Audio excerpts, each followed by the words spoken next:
In this video, I'm playing Backgammon versus the Bot with my friend Kalin Stefanov.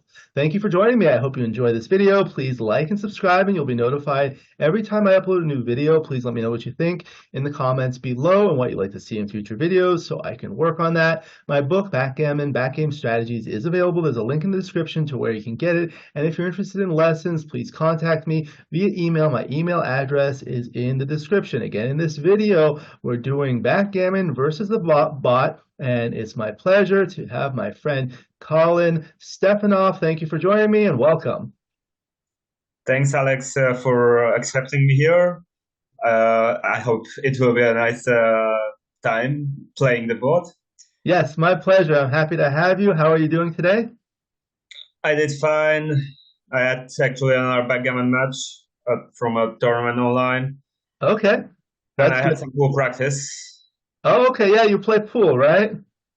Yeah, that's what I do as a part of my main stuff. I used to play a lot of pool. I used to play nine ball. Yeah, nine ball is actually my main game at the moment because it's the discipline that is being promoted the most by Matchroom currently. They established World Nine Ball Tour. That is at the moment the way to promote the game in the future. So that's the professional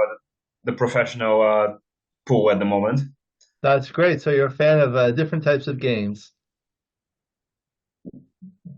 Depends which, but yeah, nine ball is my main, and I can play everything that's in there. Well, Sure. I mean, like pool and backgammon or different types of games.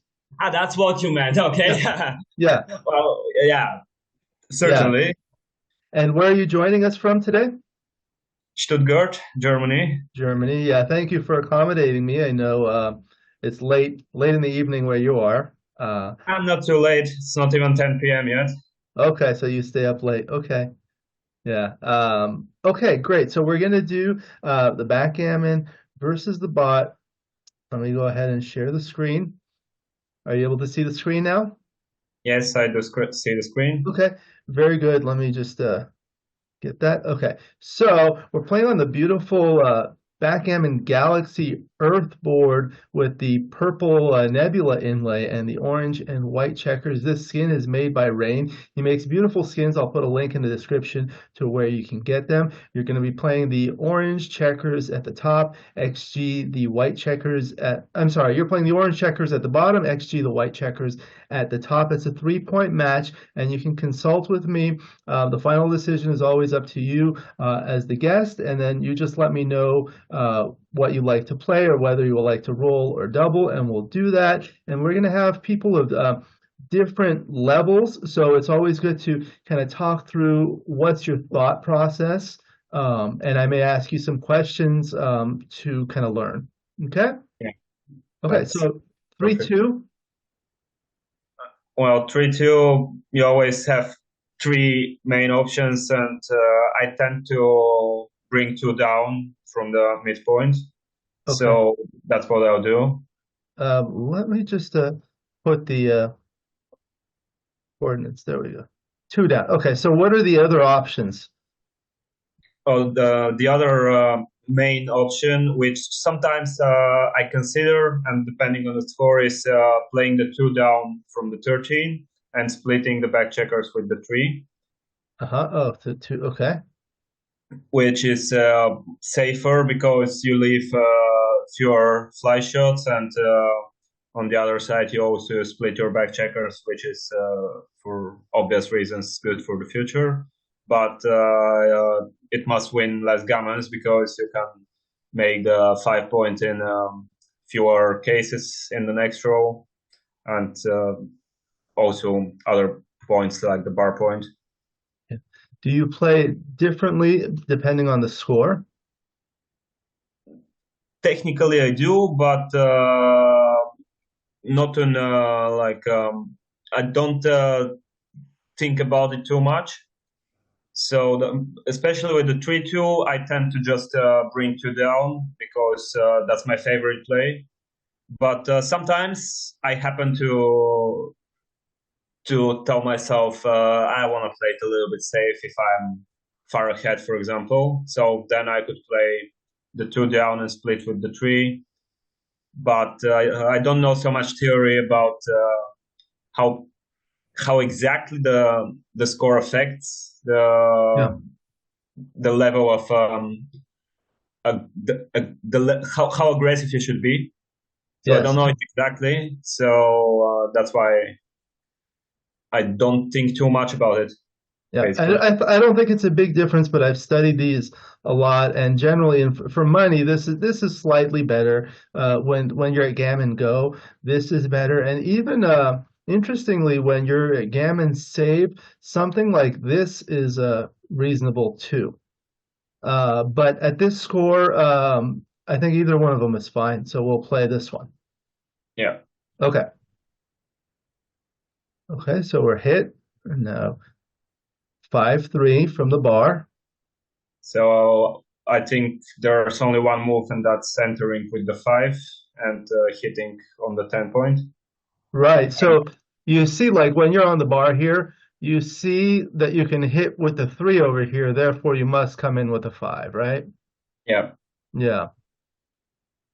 That's good for the novice players to learn. So 5-3. Notice that white came in with the 5 and hit back there. There's oftentimes a fight for the high points, right? Yeah. Yeah. Okay, 6-5. So the 5 is forced. And now I want to hit on the 5 point for the same reasons that the bot hit me the previous row. But here is even stronger because he's with 2 on the bar, which means that he can't move anything else if he doesn't roll doubles.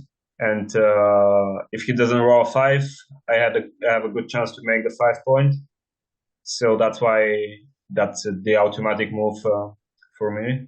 Right. The other things that I think about is like, let's say you hit and then continue there safely. If white rolls a 5, it's bad anyway because white makes the anchor. But if white rolls a 5 here, it's bad, but at least he cannot anchor. Additionally, with 2 on the bar, there were fewer numbers that hit over here. And also it makes it much harder for white to anchor. Yeah, good. Okay, 2-1. Let's roll the dice. You want to roll? Okay. What are your thoughts when you're thinking about possibly doubling in these types of positions at this score? Well, in this position, I don't even consider it too much because I see it's early. Because I also have 3 back checkers at the moment. I haven't even made my 5 points. I have a stacked 6 points, so all these points that I should still roll at the Yeah, moment. I think I agree. We'll take a look in the analysis, but some of the, like, I feel like you have some pretty good advantages just overall because first of all, you're ahead by 19 pips in the race. Secondly, you have both 5 points slotted. So if you can make either or both, that will be really strong. Additionally, you have 10 checkers in the zone, which is very good to attack. Also, here you can make the 20 point with 4s, and on this side you have 1s, 3s, and 5s to make the 5 point. So there are a lot of good numbers. Additionally, despite the fact that you have a stack here, white also has a stack on the same point as well as the midpoint with a stripped 8 points. So that's a rather inflexible position. I agree. I don't think it's a double yet, but maybe soon. I think these were good thoughts that I wouldn't think too deep like you did, but like what you said. So now I'll cover the 5 point with the 3, that's for sure. Hmm. And then for the 6, I think I should run the back checker from the 24 point. So that will give me more options to make an anchor maybe on the bar point if it wouldn't be my opponent's 5 point next Yeah, roll. that's So I good. think some of the novice players would maybe play like this. Why Yeah, would you not do this? I seen newbies playing like that, and there's lots of reasons not to do it. First of all, the 5 point is a lot superior than the 2 point. Second of all, by making the 2 point, these checkers are not helping in terms of priming, and I think that's enough. Although maybe if I think deeper, I could find more reasons. Um, yes, I mean you're stripping the 8 point either way, and being ahead so far in the race, you also want to get your back checkers moving. So this kind of does that. And despite the fact that it gives a good 6 to unstack the midpoint, you'll have a lot of return shots with these ones. And I don't know if white had a 6-5 to play, what would you play as white with a 6-5? I would anchor on the bar point. Here. So that in that case, it's relatively safe. Yeah, by the looks of it. Yeah. Okay. Okay. Double hit. Now you want to I'm roll, right? surprised by that. Okay. Yeah, I will roll. Okay. 3-1 is forced. Now 3-1. Okay. Now that's already a too complicated position for me, with white already having the two anchors, which means that he can easily play a back game if he wanted to. So you don't want to double yet, right? But yeah, I think so. So we roll the dice. Yeah. When you look at these types of things, when you have a 1-3 back game, for it to be reasonable, you want probably 80 or 90 or 100 pips of a racing deficit. White doesn't have that quite yet, so white will have to recirculate considerably. I mean, what is like a good roll that you would like next or now? 6-2 to make the 4 point. Yeah, good. What I would like. Yeah. Okay. I get 3-1 though. You'll settle for 3-1. Yeah, if I know what I want to do with the 3-1, that's an interesting. So what are your thoughts? Because I have so many options that I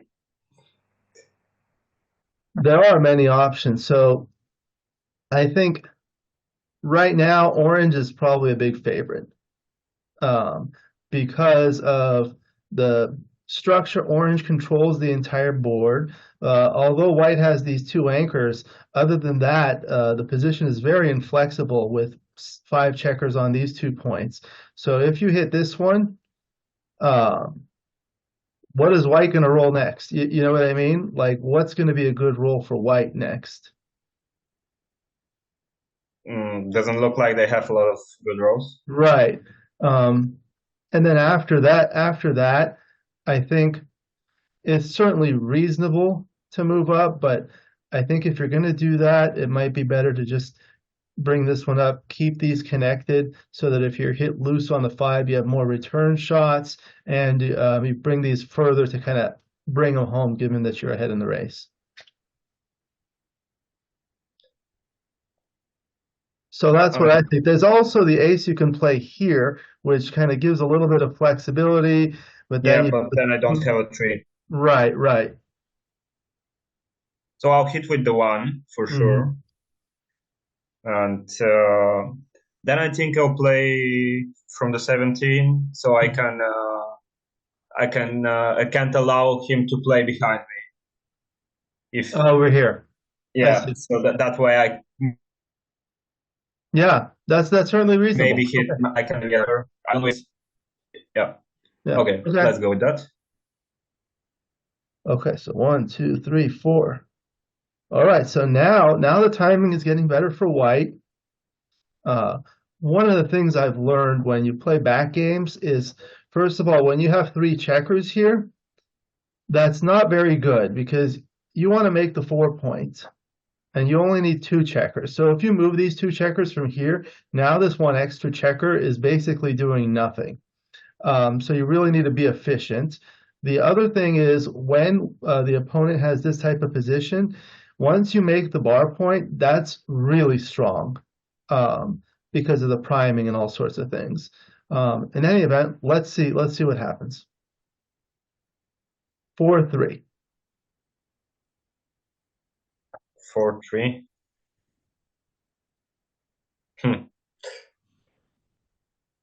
What can I do?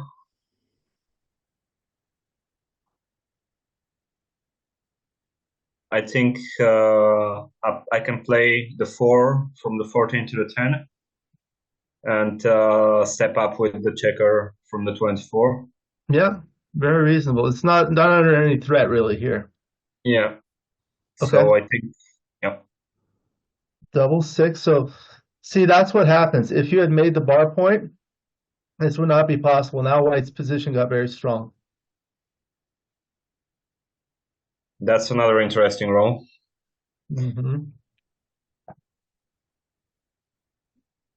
So first of all, I could hit on the 2 point. That's what comes to my mind. That's why I kick him out of there somehow, and that gives me a little bit more flexibility in my eyes. The other thing is, the first thing that came to my mind was actually anchoring on the 21, but then I don't have a 3 to play because I have 2 3s which don't work. Yeah, so I think that's why I will hit on the 2 points. Yeah. And the other thing is, you don't really need an anchor right now against 7 in the zone. Right, that's a good point. And then the other thing is, like, sometimes you have to make a play because there are no reasonable alternatives. I think this is one of those cases. Yeah, exactly. Nothing else stands out. So yeah, we'll go with that. Okay. 6-5 danced. Still not a double yet, right? Yeah, not yet. Okay, again. Well, now I'll cover the 2 point. I have a friend, he says, when you roll the same number twice in a row, he says you must not have played it right the first time. Is that how dice work? That's his joke. Yeah. Okay. 6-5 again. So he didn't Try to play it right the last time. Yeah. Now maybe it's anyway. Okay. I can go back and double if you want. Let's go back and consider it. Okay. Let me give me a moment. I'll trim this out. Okay.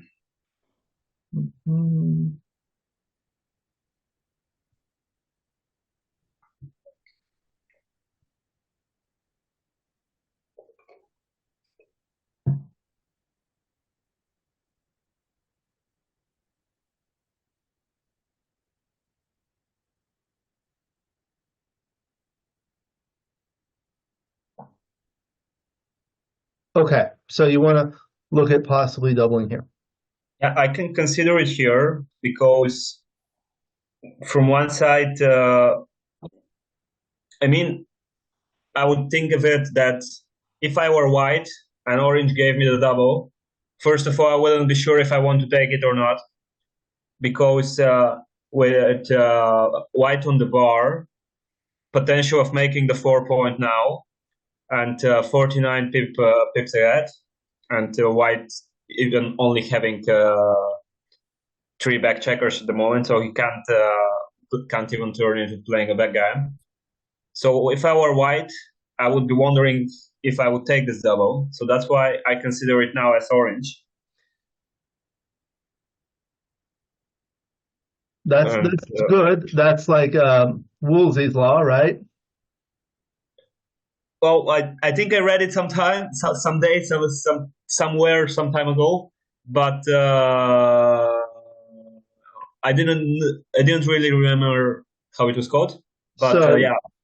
Kit Woolsey wrote an article, I believe it was around 1980 or sometime in the 80s, maybe the 90s, maybe before you were born. But he wrote an article, at that point it was called Woolsey's Rule of Doubling, and he would say, imagine you're the opponent, and sometimes he would actually even stand up, go around the table, and look at it from the other side, and think to yourself, if I'm not sure if it's a take or a drop, then for sure it's a double. Which now the theory has shown that's actually true because that's a maximum efficient double. You win the most equity. So that's very good. The other thing in terms of doubling is you want to think of market losing sequences, right? So you're familiar with the market losing sequence. Basically, what possible two-roll sequence of your roll followed by the opponent's roll would make it a pass if it's a take now? So what are the possible market losing sequences that you see here? I would think that if I make the 4 point and he dances, it would be a pass, Okay. or could even be too good. So that's one reason to double. So, okay, so how many rolls make the 4 point? That's 6-2, 6-4, 4-2, 4-4, 6-6, 2-2. That makes 9? 9. And did I miss anything? I didn't miss anything. No, I don't So think so. so that's 9, which happens 1/4 of the time, and Okay. then he needs to fan, which happens 16, which happens 16:36. So Yeah. that's almost half, which means that it's like about 1/8, a little bit less. Right. So one of the there's another law called O'Hagan's law. Are you familiar with that one? No, haven't It, actually heard it. okay, so that's by John O'Hagan, and he said in this law, if you have 9 net market losing rolls, so 9 out of your 36 net that lose your market, and the rest of the time you're okay, then it's a double, right? So you just counted 9 rolls that make your 4 point, right? But you only Yeah, have to you only actually count half of those, approximately half of those, because white has to dance too. So yeah, it's only about like 4 or 5. So you're not quite there yet. Because the other thing is like if you make the 4 point, you're likely to leave a blot somewhere here, right? yeah. And then white is actually a favorite to come in and possibly hit back. And you still have these other 2 checkers back here that you're going to have to deal with. So, despite the fact that there's a 49 pip lead in the race, there's still a lot of work to do for Orange to kind of win this game and bring it home. Okay, But this is so this is this is a very good process because you think about it and you look at it, and we'll look at the analysis afterwards, and then we can try changing the position to see what happens. Um, but that was a good discussion. So what would you like to do? We can double or we could roll. you convinced me. I will roll Roll? Okay, it's going to be a different roll now. 5-3. 5-3. I can run the checker from the 21 to the 13. I think that's quite fine because then I have the potential of running the other one also. And also, if he fans, I can even safely run it without caring too much. So I think there's nothing else to play. What about something like this? This is like a option because you bring spares here to try to attack. Yeah, but I don't like giving the midpoint up. Right, right. When you have bank checkers, this is something was reinforced by reading Francois Tardieu's book. Have you seen that one? That's a newer book, Backgammon No. Strategic Concepts. He explains the midpoint as basically a stopping point for the back checkers, because otherwise the back checkers are really disconnected from the rest of the army. They need a point. The other thing I tell people is there are 4 major strategies to win in backgammon without the doubling cube. Number 1 is the race, so you just bring things home. Number 2 is a priming strategy to prime your opponent. Number 3 is a blitzing or attacking strategy. And number 4 is a defensive strategy like a holding game, right? So we are up in the race, so you could kind of do want to race. Additionally, it's going to be very difficult to prime white because even if you make like this point, he still has the bar point. So priming is not a really great strategy right now. Bringing these two is good for attacking, but with two anchors here, attacking is not a great option. And of course, you're not going to do the defensive strategy like a holding game because you're ahead in the race. So that leaves the race, which is why this one seems the most reasonable. Yeah, good explanation. I couldn't explain it that good, but for kind of the same reasons I thought about that in the first place. So we go with that. Okay, good. Okay, so notice white moved up here. Why So did he do this? why? Because he didn't have anything else standing up, actually. Yes, that's true. So the first one is forced, and then could have played like 1, 2, 3, for example.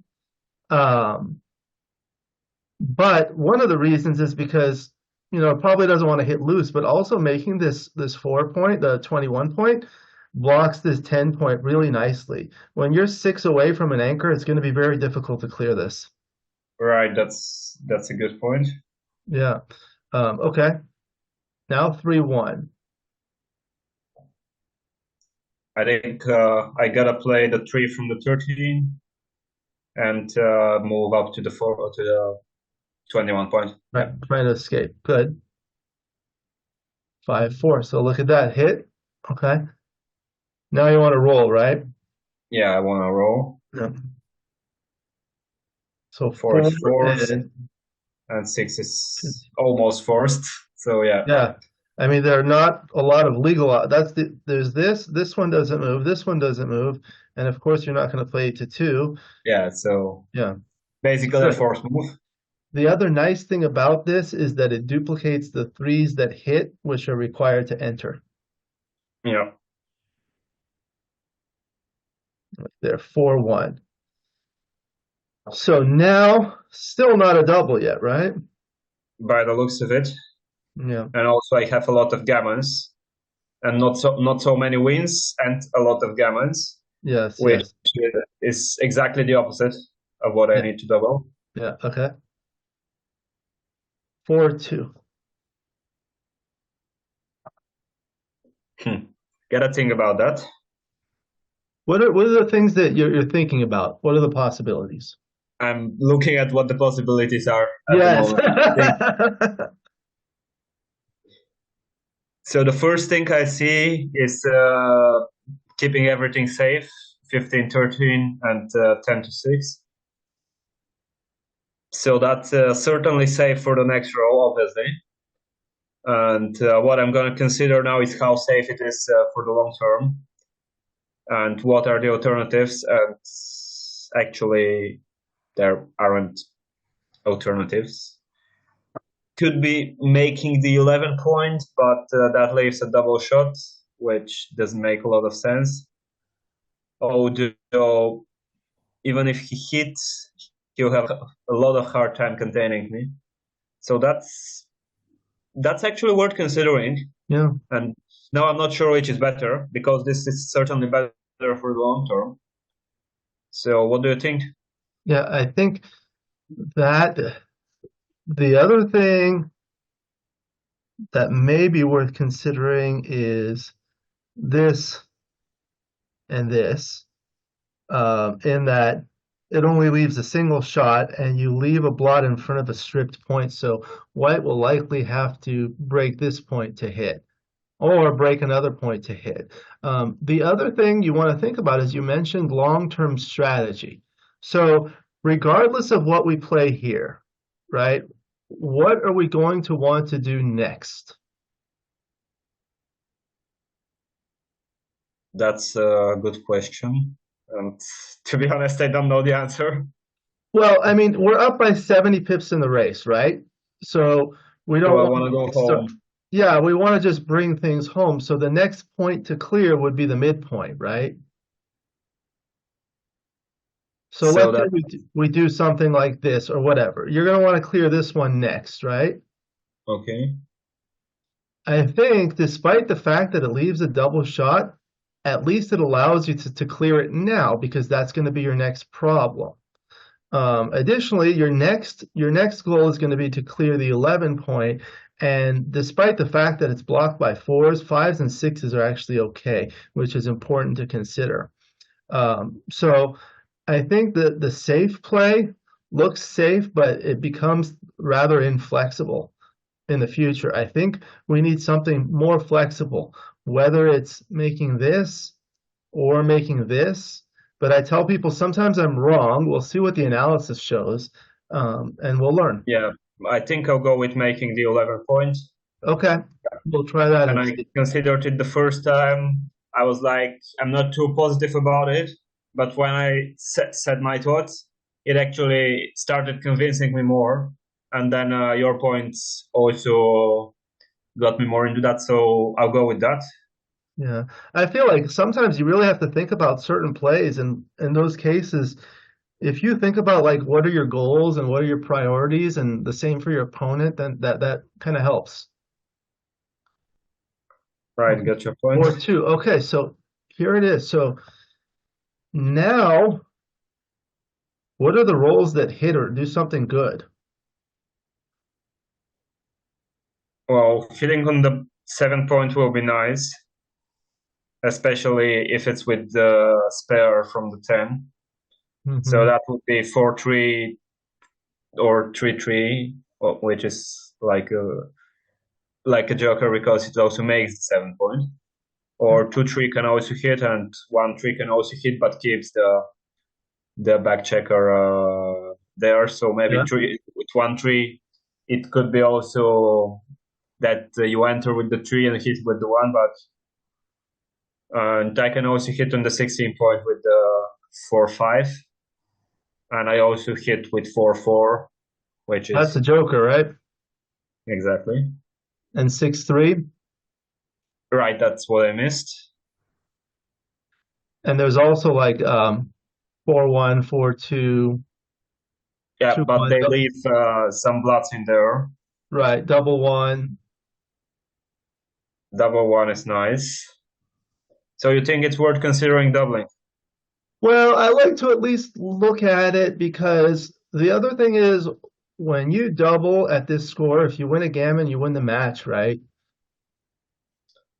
That's right. But Yeah. And in general, at this type of score, um, I've studied scores like a lot. And basically, this is a sensitive score, three away, three away. When you get closer to the end of the match, it becomes much more sensitive because you try to get to valuable scores. So some of the valuables, the most valuable score, of course, is zero away because that wins you the match. After that, if you're at one away and it's the Crawford game, that's a valuable score because your opponent cannot use the double, which cannot use the doubling cube, which is an important weapon. Other valuable scores include two away, four away, and so forth. But in this case, if you double and win a single game, you'll get to the one away, three away Crawford game, which is a valuable score. That's about 75% match winning chances. So when you're at this score, you usually want to double a little bit more quickly and take a little bit more cautiously. Um, I don't know. I don't know if it's a double yet, but it's always good to consider. yeah, You're the like we master, did a you're few the rows ultimate. ago, Yeah. but I don't think it's good enough. So I will roll, but Okay. I'm looking forward to seeing it later. Yeah, we'll see. We'll see. That's the best thing. You get to learn. Okay, so 4-2. So I can enter with the 2 and hit on the bar point, which looks nice because next row, if he doesn't hit back, I have a good chance of making the bar point. And the back checker still escapes with the 6 directly. So the other option could be not hitting by entering with the 4 and moving 10-8. but then he has a chance of making the bar point. He also could attack, although he doesn't have enough checkers in there. But it's not impossible that he got some rolls and manages to handle my back checker in there. So I'll go with the hitting play. Hitting play. Okay. We'll see what happens. The other consideration is like you're up. You kind of want to just bring things home, so you don't necessarily want to hit. This is going to be an interesting one to look at when we do the analysis. This will certainly win a lot of gammons. Yeah. Okay. So now we're not even close to doubling anymore. Yeah. No, that's Okay, so 3 is forced. and 5 is just bringing the one from the 11 to the 6. Yeah. I don't see any other options anyway, so Okay, so yeah, so you have to just play safe here. yeah. So that's what I will play, and let's Okay. see what happens next. Okay. 4-3. Okay, so now trying to build a prime. 5-1. So what are my options? Mm-hmm.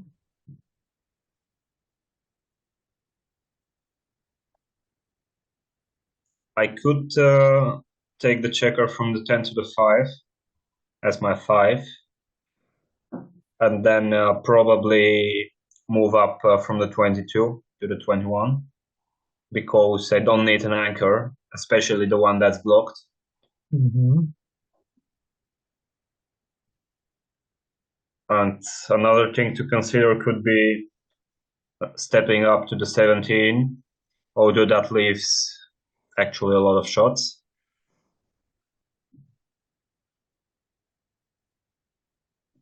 So I'm not quite sure whether it's worth going to the 17 or not. And if I were to go to the 17, then I can go from the 6 to the 5 to give myself more flexibility. But in the first place, the question is it worth giving him 6s and 5s to hit? And I think it's not, but let me know your thoughts. Yeah, so these are difficult. Some of the things I do is look at all the possible options. Of course, there are a lot of options with the 1, so maybe it's easier to start with the 5. So what are all the legal options with the 5? Well, you can play 5 here, and then, you could also play 1 and then 5 here. You can play the 5 here, and then the other legal 5 is here, which is that we can discard that one, and nothing else will move a 5, right? So basically that kind of narrows it down to playing either the 5 here or playing the 5 here. Okay, so then after that, I think about, okay, what am I going to want to do next? And what is the opponent going to want to do next? I think like the biggest thing, given the position and the race, we want to kind of run, right? We want to get these moving. Sometimes it's like, okay, if he rolls a 6-5 and makes this point, it's bad whether we're here and he points on head or not. So I don't know. This will be a good one to analyze. The other thing is once you play this one with the 5, you can play this one, and that gives you a lot more flexibility if you're not hit later. It also leaves these 6 apart. So for example, if white hits loose with like a 4-2, for example, or something like that, maybe a 6-3, I don't know, 6-2, something like that, you have return shots here. Yeah, so that convinced me. I go with this. Sometimes I'm wrong, so if it's wrong in the analysis, You can blame me. Yeah. But I considered it in the first place and wanted your thoughts, so Yeah, but I these are agree good. with them. This is how you learn, so it's good. Yeah. Okay, so 6-1. Okay, so now that's not possible, but I guess it would have been not as bad. Oh, 6-3. Well, I hit him on Fine. the 16 points. Right. That's a 1 second move. Yeah. 4-3. Okay. So double six, easy to play. Double four. Okay. Also easy to play. Easy to play. Again, we're getting very easy rolls. Wow, so many doubles. Now we have a problem. We do.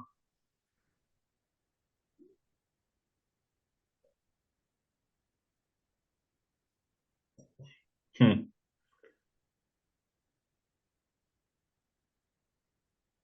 The first thing I see is that he can make the 8 or the 3 or hit me. So there are a lot of good rolls for him, which either give him a good prime or can even lead to me getting gammoned. And on the other side, even if I eventually get in, even if I enter and even if I make an anchor or whatever, how do I win this game? So from that side, I think it's a pass. Yeah, I think I agree because there are many numbers that make this 8 point. And once white makes the 8 point, if you come in with a 6-1, 6-2, or even like double three, there are many bad rolls like 5-3, 5-2, 5-1. And there are many bad rolls, despite the fact that we're up in the race and also at this score. I agree this is a pass. Okay, so we pass it. We'll pass and we'll see what happens. Okay. So 3-1, now 5-3. We make the 3 points. If you rolled a 6-4 here, how would you play? I would run Yeah. because I want to get away from there now that he has the 5 points. Yeah, that's good. That's something I learned. If At least from money game, if the opponent rolls a 3-1 and you roll a 6-4, you're supposed to run. But if the opponent rolls a 4-2 or a 5-3 or a 6-4, with the 6-4, you're supposed to make the 2 point. Yeah, I also saw these things. I think a few weeks ago, Yep. especially about the 6-4. Okay, so 5-3. Okay. 3-1. We point on him with the Right. That's easy. Uh-oh. Oh, I don't like this. Oh. What to do One. with the other 3 though? Well, basically, there's only one thing which we can do, and that's getting 3 down from the midpoint. Right. For some of the novice players, like sometimes you play the forced one, so there are three more left to play. So let's narrow things down. Of course, you cannot move any of these checkers, so that makes it easy. You cannot move these checkers, so that helps. You're not going to want to move these checkers. You're not going to want to move this checker here, so that just leaves here. So, I mean, you can go 1, 2, 3, slots the point, but you don't want to do that. You can go 1, 2, and then the only other reasonable 3 is this. So that kind of narrows things down. But you're much faster than the novice players. Okay, 6-3. So 2-1. now I have 2 good reasonable options for the 2. And that's the first thing I have to consider here. So if I were to hit, then I would have to split the 24 point, which is not that bad because it gives me more anchoring numbers next row. And that way I also have some numbers that make the 4 points next row. Although the 2 is duplicated, getting the anchor, and making the 4-point with 4-2 or 6-2. And the other thing I could consider, if we go back, is anchoring now, and then again moving up from the 24, because that way I can escape from there with a 6. Okay. Sometimes what I like to think is this is a little challenging because you're playing the orange checkers, but imagine you're white. Would you rather be in this position on the bar, or would you rather be in this position not on the bar? So what is white going to do next in this position? Probably move this checker, right? I think that makes it easy. That makes it easy, right? If you're here, there's not a lot Exactly. of options. Yeah. Okay. So we go with that, and that's a good thing to remember for the future. Yeah, it's something easy to remember. You just have to kind of implement it in your mind.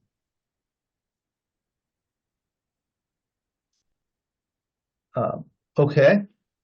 Now, although at this score you want to double aggressively, I don't know that it's quite a double yet. What do you think?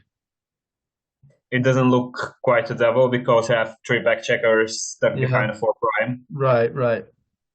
Oh boy, That looks cool. that looks So cool. now I have a 5 prime by the looks of it, making the 7 point and the 4 point.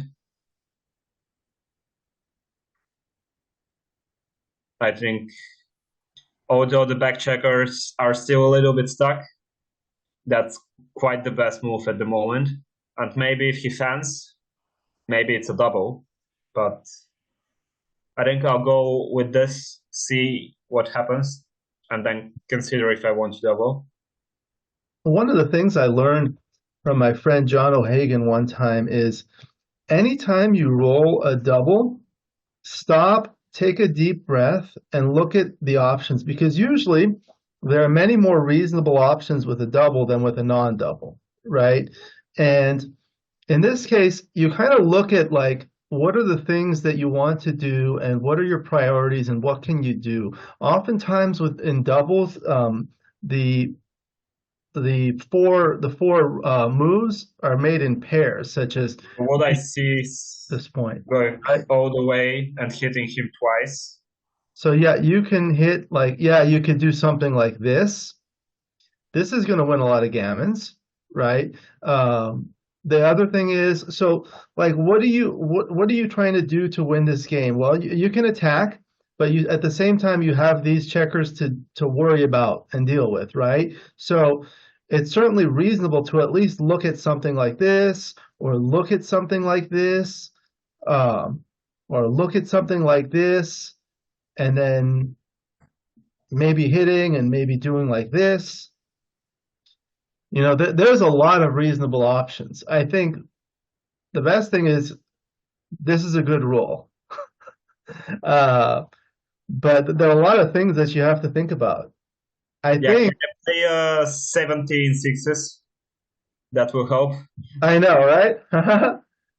But I think this one has a lot going for it. You have the five prime, you have one checker on the bar, but you have a five prime. This is not at the edge of the prime, and you have these back checkers, but you may have a double. And it might be even a take because of all these three back checkers if white rolls bad. Mm-hmm. That's my initial thoughts. So yeah, I think I'll just go with that. Okay, good. So we'll see. This will be another good one to analyze. 5-2. Okay. So now,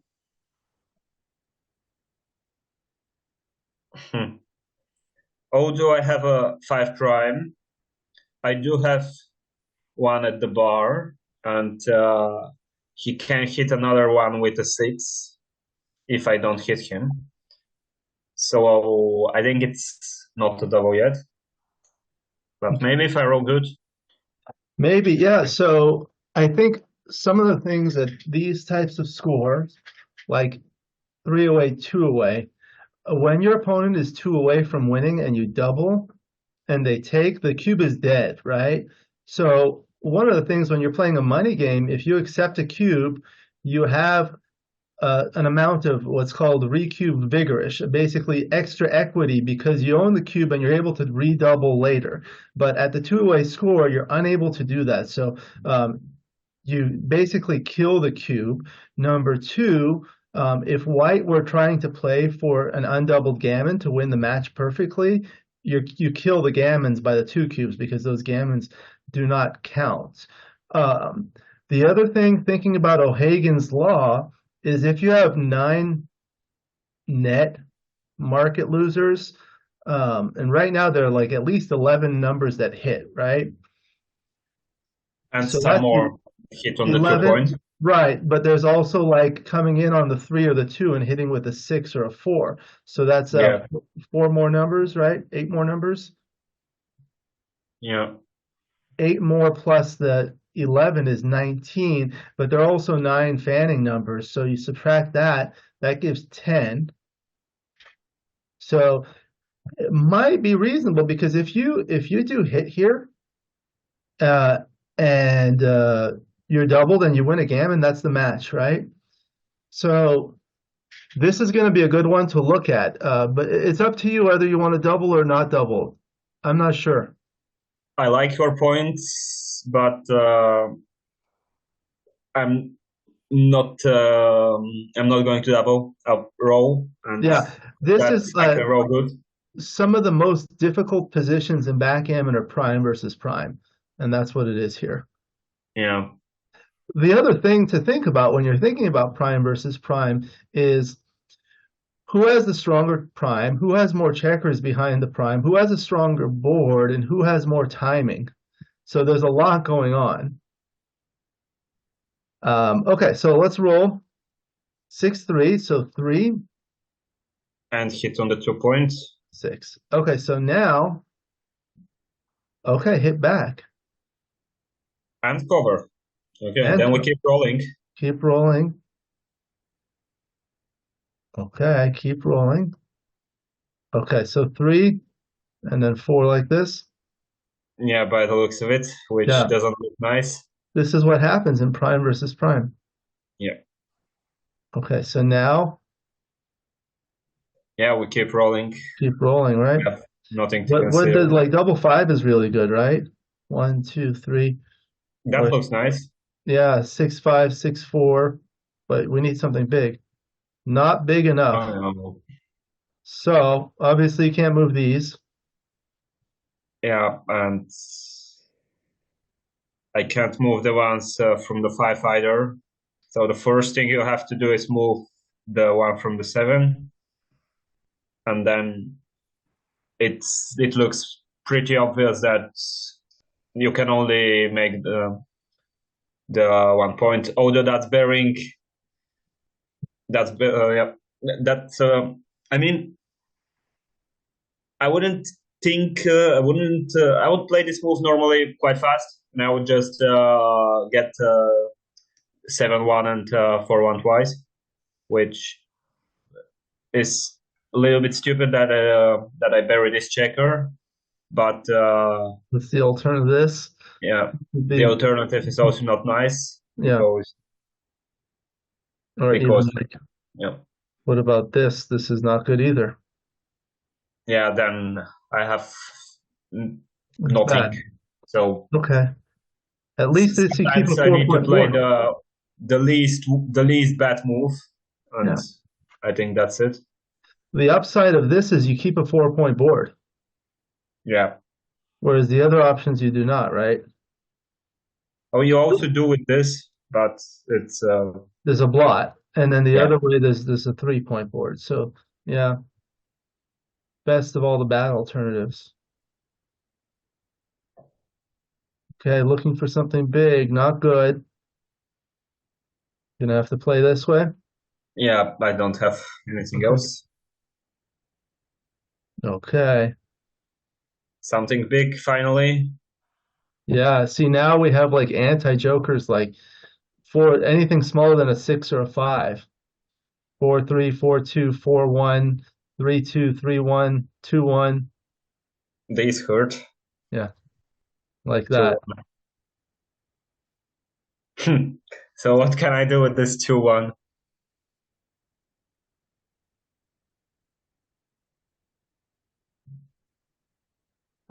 There's a lot of things which I can do, none of which I like. So first of all, I would consider hitting from the 6 with the 2 and hitting the other also, which leaves me in complete nonsense, but gives me the chance that if he hits me, then I could anchor, then I could play some kind of back game before I have buried everything completely on the 1 and 2 points. So that's what I would consider first. What happens if we go back and see what we have? I could also hit twice from the 5 point, so 1 and 2. And that looks a little bit nice because I have some lucky sequences with which I could come around, but that's I think too lucky. But in any case, I don't see how what I should do, so I'm waiting for your thoughts. Well, the safe play is something like this, right? That's something I wouldn't consider because I don't want to bury another checker, but it also looks good from the side that I keep my racing chances. Yes, I think so. Like the first thing that stood out is something like this, which puts 2 on the bar. It's fun, it's exciting, but it leaves a lot of blots. But then another thing is like, what am I going to do next? Like even if white hits, I'm in bad shape. If white doesn't hit, I'm still in bad shape. And despite the fact that getting hit will recirculate a checker, this would be a very bad back game. The worst possible back game is when your forward position is crunched. You really have to use your checkers efficiently. With 4 checkers on the ace point, basically you're not going to have a back game. The whole purpose of a back game is to have these anchors and hit a shot and then contain it. Here, you're never going to be able to contain it with this kind of a position. So that is not effective. But this is not great because it does kill another checker, but at least it maintains the 4-point board. If you roll a 6 or a 5, it's reasonable. You do have reasonable chances in the race, given you're only down 6. Like if you roll a 6-5, double 6, or double 5, that would be good. But even things like 6-3, 6-4, 6-2, 6-1, 5-3, 5-2 isn't good, but I don't know. So it's basically like safe versus bold, right? And there are all the criteria on safe versus bold, right? So up to you. Well, I think you convinced me that safe is better. So the question is, do I want to play the best move?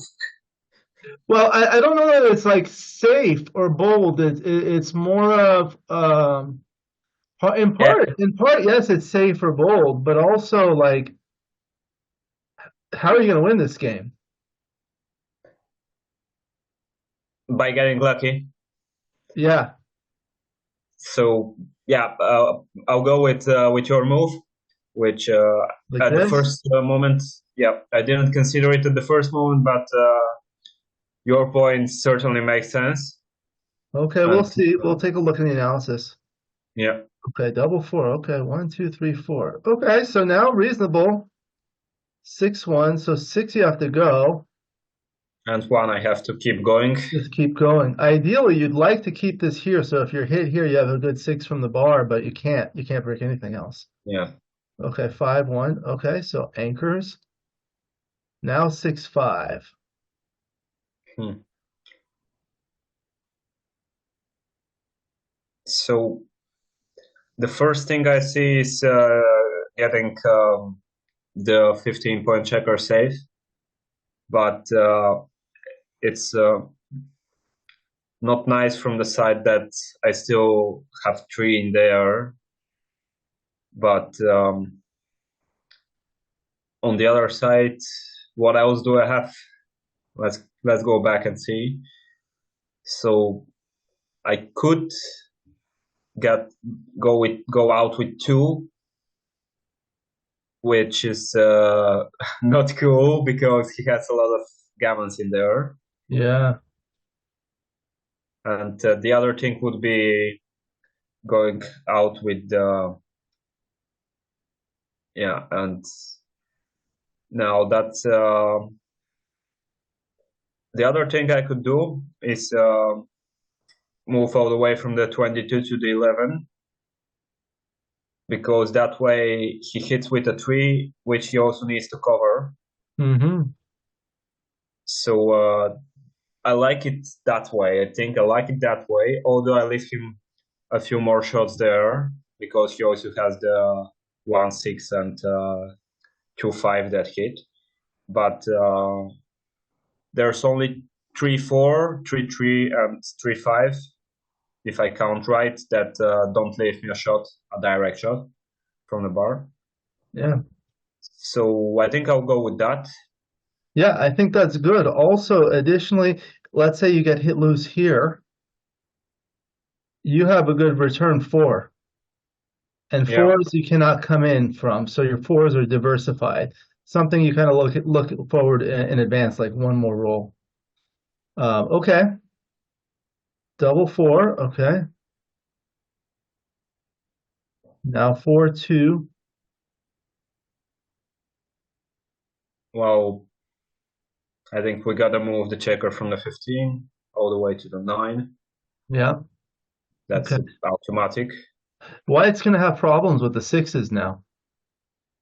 Yeah, so we look for a way to make the 4 point, and Yeah. that's, I think, the best way. What leaves an immediate shot? 6-4, right? Yeah, that Okay. leaves. Aha. Okay. So if I would take it, that means that I'm playing for the match. If I drop it, I'm 2-0 down.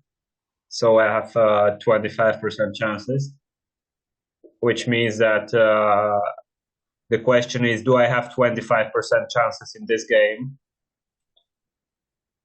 And I think I'm close, but not quite in there, because I need him to leave a shot. I need him to leave a shot, and then I hit him.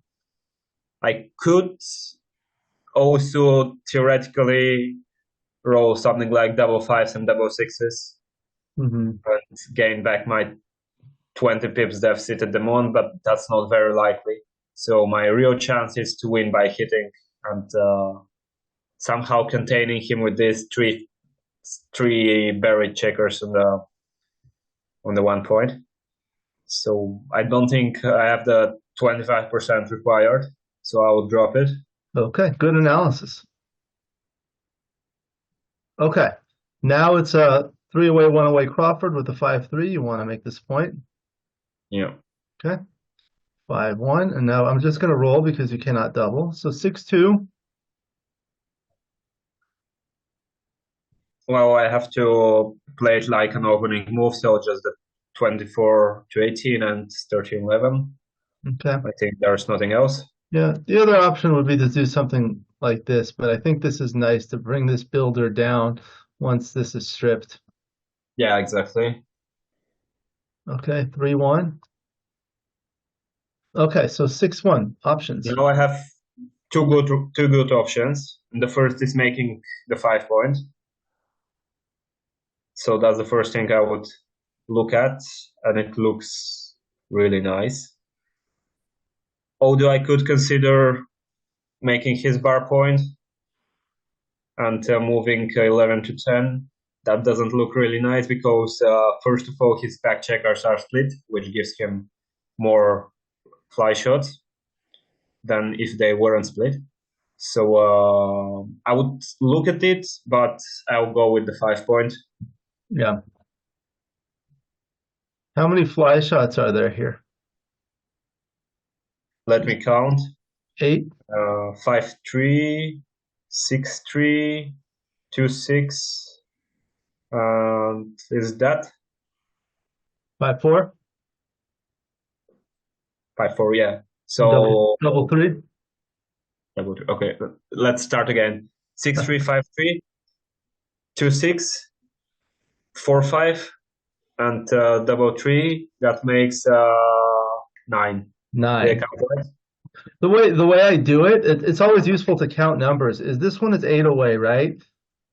So Yeah, there's 6 numbers that you can hit with 8 away, but double 4 and double 2 are blocked. So it's only 6-2 and 5-3, right? yeah, Here this is 9 away, so that's 6-3 and 5-4, and here also double threes works. So that's 5 numbers plus the 4 numbers is 9. yeah, Yeah. Okay, yeah.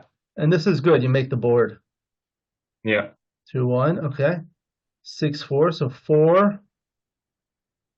That's a similar position which was coming in some of my recent matches, which I used to get wrong, but now I think I'm pretty sure it's moving 24 to 18 with the 6. Uh-huh. What are the other options? Well, I have the option of hitting on the 2 point, which I don't really need because whether or not I win 1 or 2 points is the same. So I just need to improve my chances to win the game. So that's not nice because if he hits back, I'm losing my racing lead and this kind of stuff. And what else? You could do like this. Yeah, that's not nice because my back checkers are not connected, and his hitting numbers are safer. Yeah. The challenge with this kind of thing is there are a lot of rolls that hit twice, and then you're in trouble. And then the other advantage of this is not net, although it probably wins more gammons, um, not that you need more gammons, not that you need a gammon here because you don't, but it's more of the tempo play. So, like there are 9 immediate dancing numbers, and then you look at the other numbers, like for example, 6-1, 6-4, 5-5-1, 5-4, 3-1, 4-3. Other numbers that don't hit, there are some good ones. So we can try this and see what happens. Yeah, I think I'll go with mine. Okay. Go with mine here. So you see, that was one of the double hits. Oh, double 3. So that's good. That's 2 That's of a them. good one. And then for the other 2, I just make the 10 point. When you see all these blots, it's always worth considering hitting either like this It went through my mind. or like this. That didn't go through my mind, but now that you pointed it out, I think I like it. Because let's say you do this. Now white has a possibility to consolidate these blots, right? Yeah, and he has the freedom to do a lot of things. But after this, it's much harder, right? Yeah, and that way I keep my 5 points. Yeah.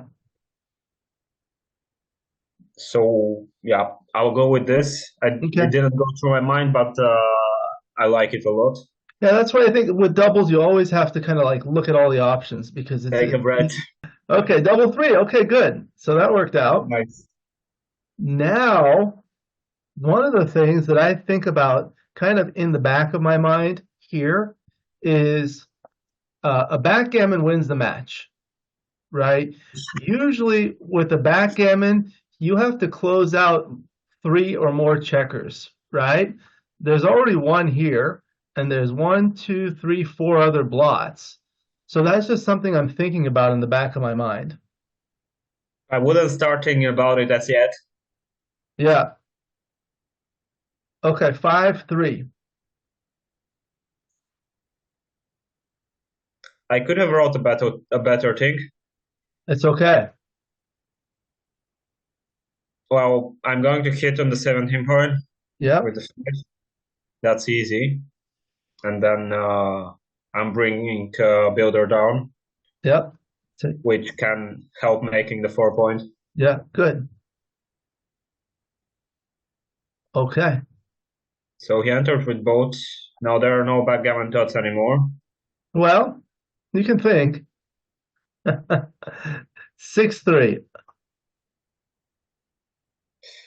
Once again, I could have wrote a better thing. Yeah, yeah. So I could hit on the 4 point and then go 17-14 to keep connection with my 8 point that way and to duplicate his 2s, which enter and then would also hit. Also here. Yeah, so it's actually triplicated. Yep. And if we go back, the other thing we could consider is wait, what is it? There are two things we can consider actually. So first is making the 8 point from the 17, which looks nice from the point that I have my endpoint, but he still has sixes and ones that hit, although one is duplicated, so probably the one. His 6 is actually also duplicated to cover, but that's an interesting one to see later for sure. Yes, And we've had a lot of one them. more option. If we go back, we also had the option of covering the 2 point. Uh-huh. And then exactly. Oh, yeah. So that also looks nice because I have a 4 point board. Mm-hmm. He only has a single direct shot, and well, and what? So I think all three of these are reasonable. There's also this one, making the bar. That's another reasonable one. There's Okay. also this and bringing one down. Yeah, that's the first I said, I think. Oh, I think you said this and then 14, right? Is that what I said? But same idea. This one and then Yeah. brings them. Okay. So there's a lot of things to do in there. What would you do?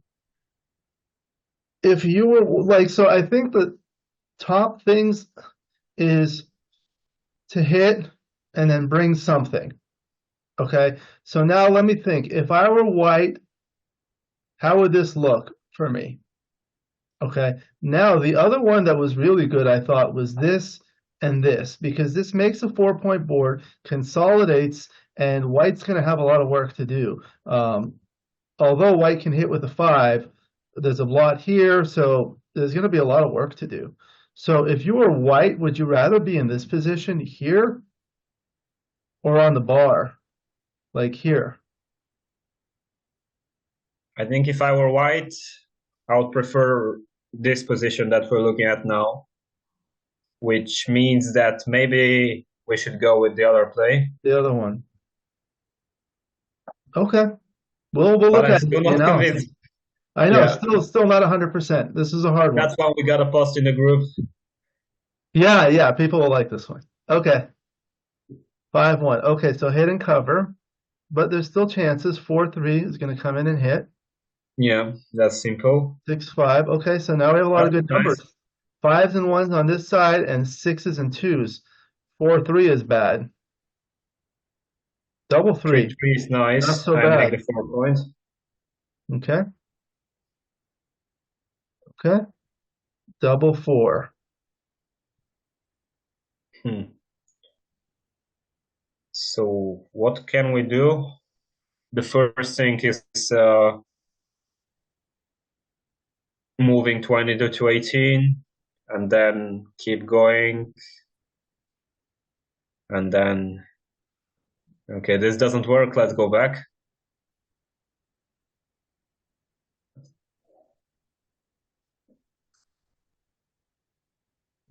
with white being on the bar gives me a little bit more freedom. So I could go 22 to 10 and 13 to 9, which only gives him 3 hitting numbers, and still would be stuck with 4 checkers behind the 5 prime. And that way I have a good chance of making the bar point, which may lead to him crunching if he would enter now, for example. And also I keep my chances of hitting his 4th checker, 5th checker, sorry. Yeah. So I like this. Yeah. And what do you think? Yeah, for sure. I mean, here's one thing.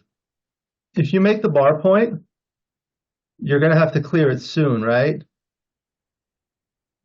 So Yeah. in a sense, it's become somewhat of a liability in that respect. So maybe you don't even want to make the bar point. Although these builders are good, you may not need them. The other option would be, I mean, it is nice to be able to possibly hit this one, not only because it sends another checker back, but it also knocks off a builder that can be used to make an interboard point. The only other thing is like 1, 2, 3, 4, but now, I mean, Now if he enters, it's not cool. yeah, it's not good.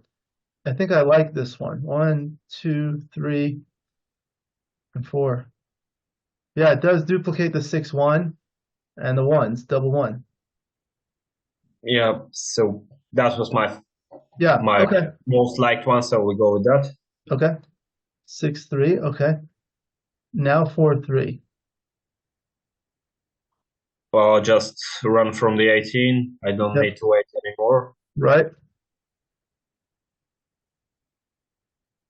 Now I can move away from the 13 to eliminate his chances of hitting me at the moment.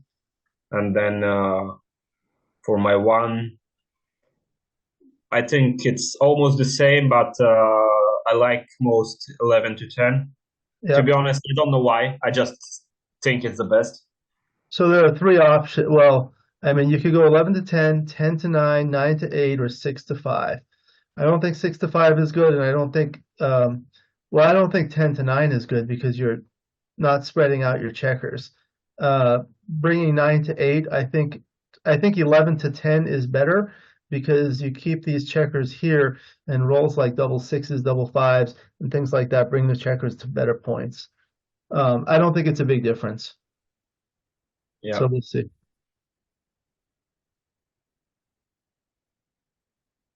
So I'll start with moving 10 to 5. Yeah. Because that leaves my spares at 6 and 5 points at the moment, which is what I actually need for best bear off. And then I think I'll go 9 to 8 because I still keep my 3 checkers at different points. Yep. Okay, so now 4, 2. Huh.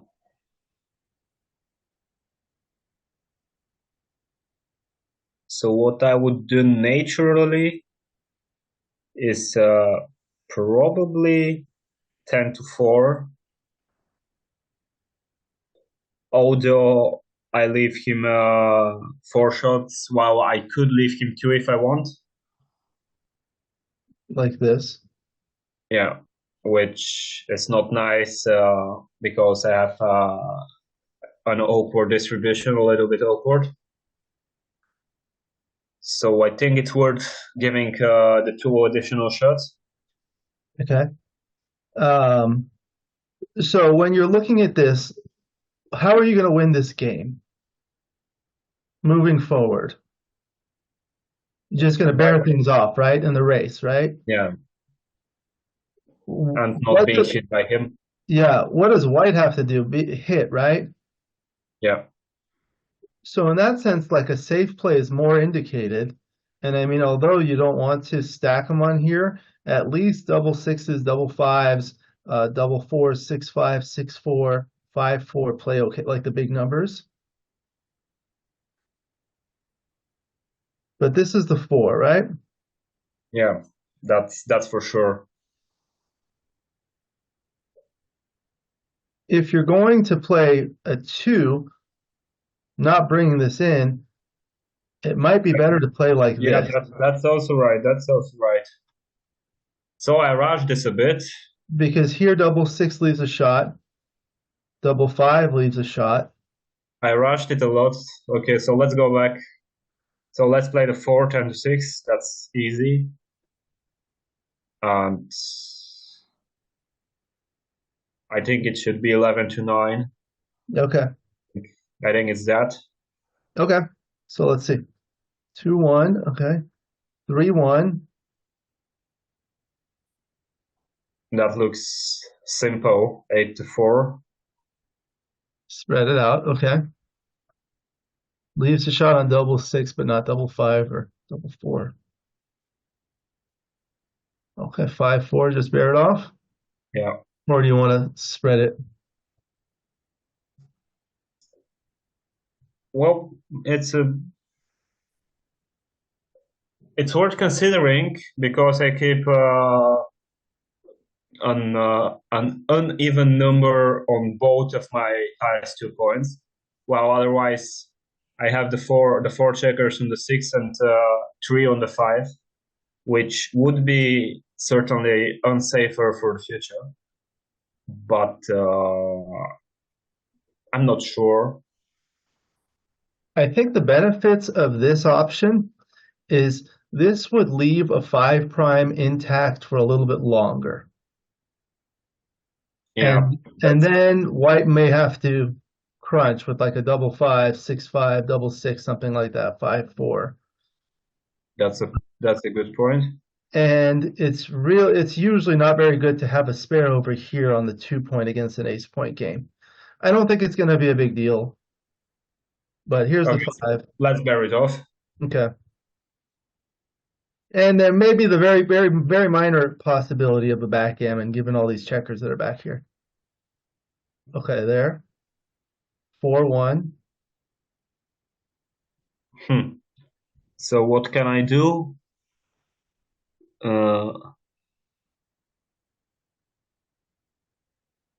I can move 6 to 2, and yeah, that leaves the shot immediately with 6, 5. So let's go back.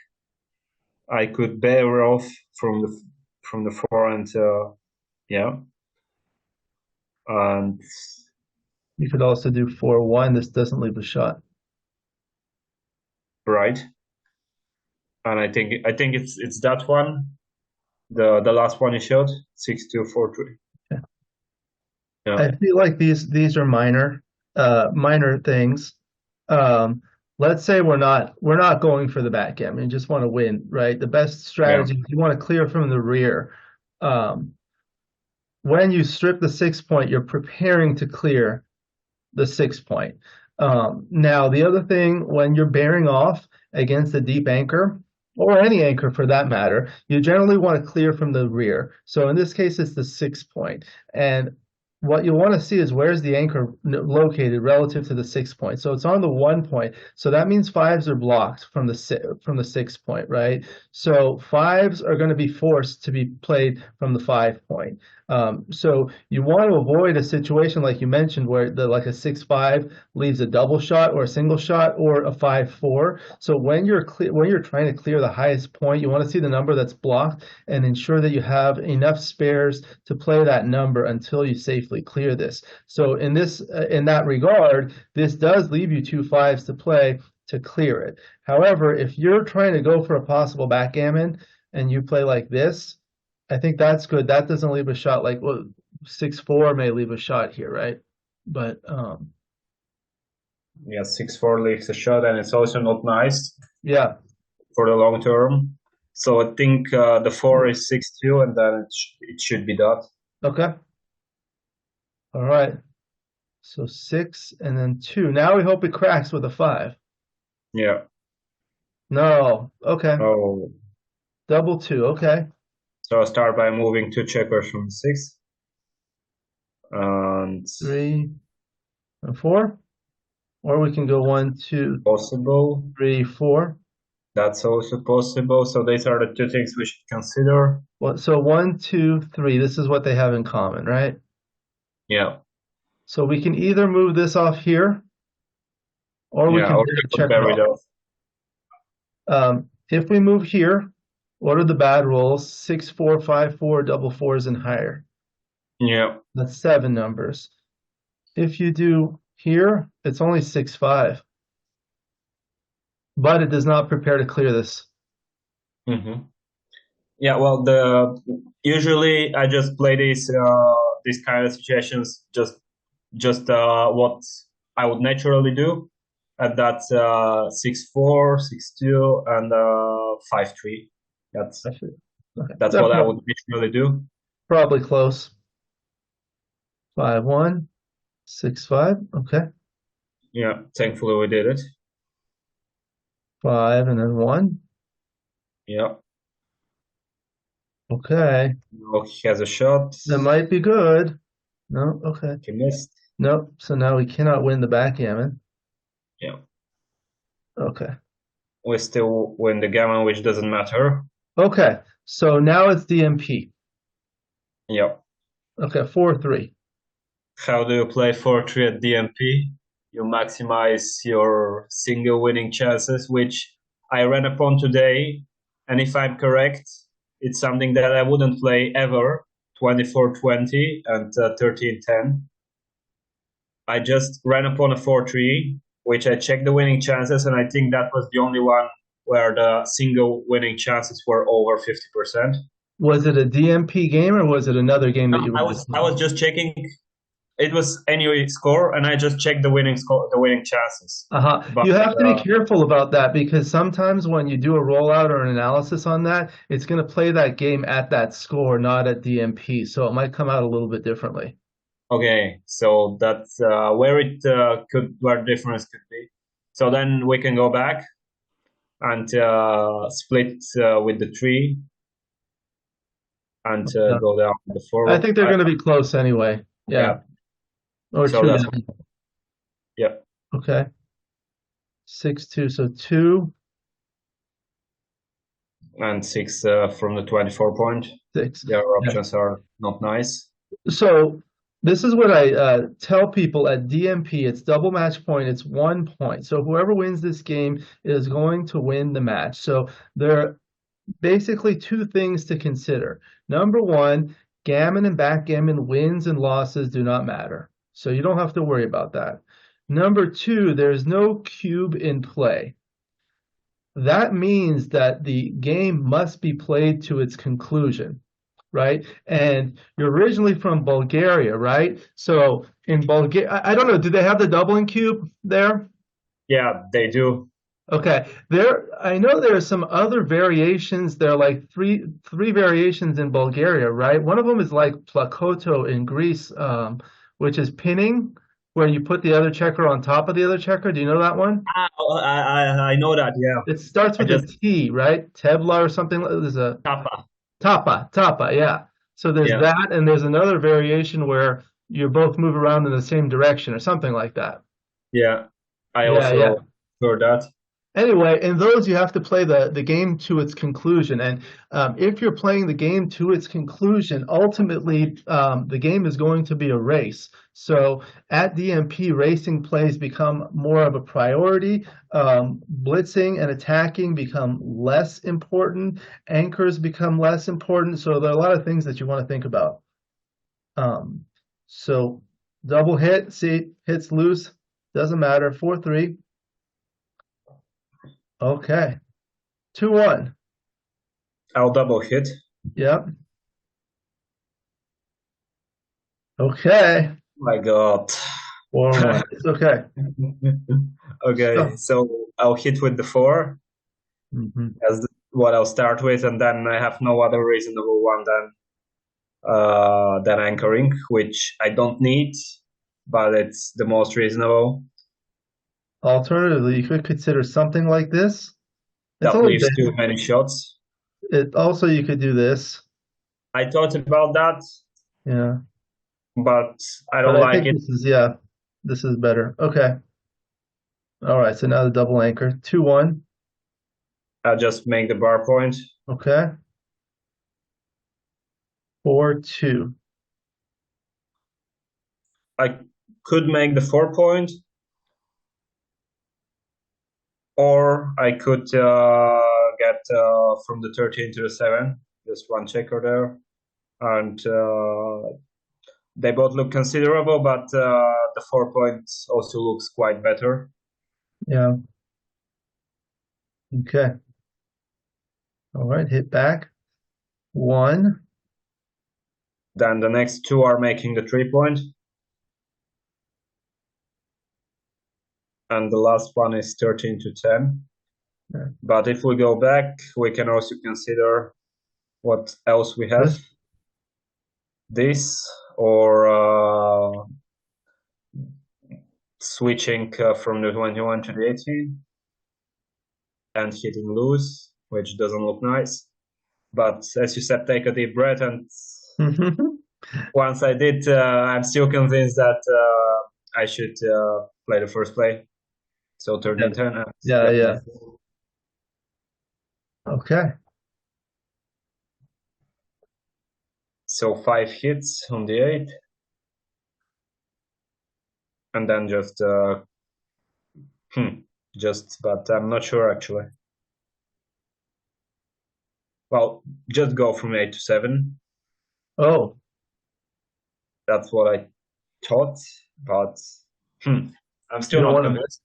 Yeah, I would leave it there, and I would think between 10 to 9 or 22 to 21. And the reason I would probably prefer the 10 to 9 is because you have these checkers on different points that gives a little bit more outfield coverage over here. If you're hit here, he's going to have to break an anchor likely. Yeah, that's why I didn't consider moving the back checker. Yeah. But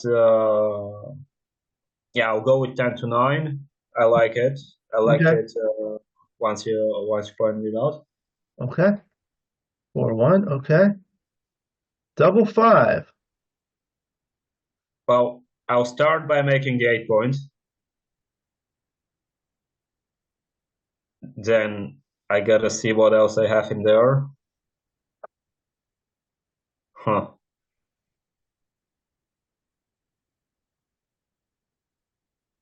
I could move my anchor out twice, so that makes a 16 point there.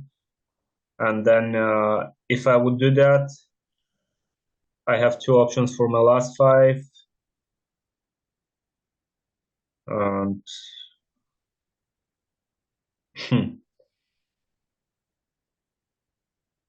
I would then move 13 to 8. Mm-hmm. This looks I don't know. I'm too blocked. When you play a lot, when you play a lot of back games, sometimes certain plays start popping out like 1, 2, 3, 4. 4, right?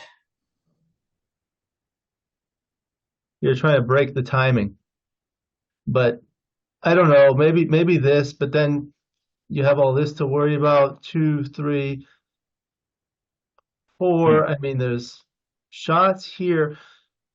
The issue with leaving the shot here is there's a spare here. If this were stripped, that would be a lot better. And then this one is stuck. That's another thing to think about. So this one is stuck, right? You don't want to leave him stranded because you're going to want to bring him back, bring him around. Yeah. There's also like, you could do like this. That doesn't look nice. It's pretty flexible, given that the 4s are duplicated to come here and here or even here, and a stronger board. This is going to be a difficult one. It might require a 4-ply rollout.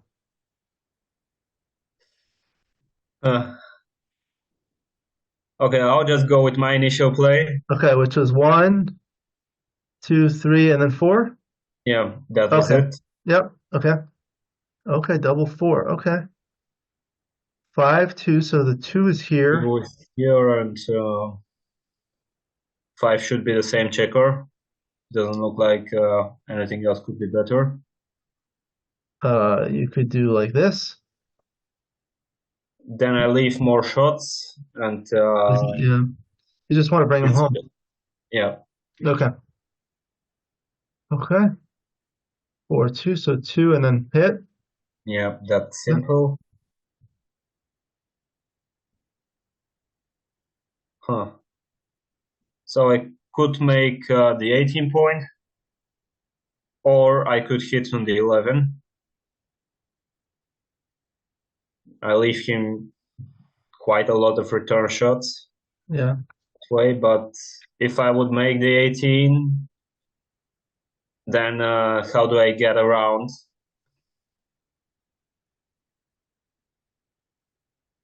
I like hitting more, because if you wouldn't hit me, then I have a lot more flexibility, and it's quite easier to get back to get home. Yeah.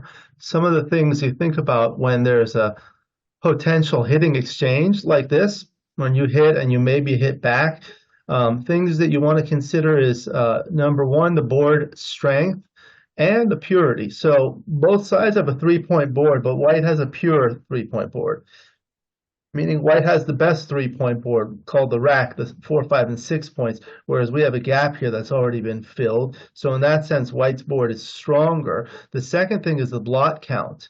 So right now, other than the checker on the bar, white has 0 blots. We have 4 blots. So that's going to be a little dangerous. The other thing is, let's say you do this, right? Yeah. What is white going to do next, most likely? Probably either try to make the 11 point or play off the 11 point, right? Yeah. And I think that whatever he does, I need to roll doubles soon. And Well, that's why I don't like it. yeah, maybe. Okay, so we'll try this one. Yeah, let's try. Okay, now 5-2. What is this number? Not the best one. No?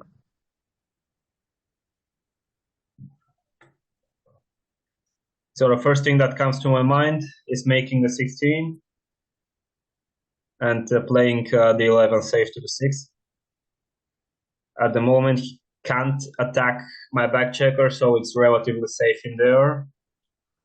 And I could move one eventually from the 16, leaving him a shot or two. But if he would then miss that eventual shot, then I'm relatively safer in there. Obviously not safe, but I like it. But let's see what are the alternatives. So Maybe one like this. alternative could be, yeah, that's what I thought. That way his 6s are duplicated.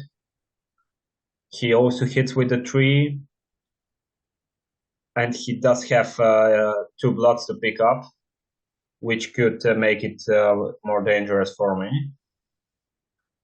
Although he has 6 checkers to get around.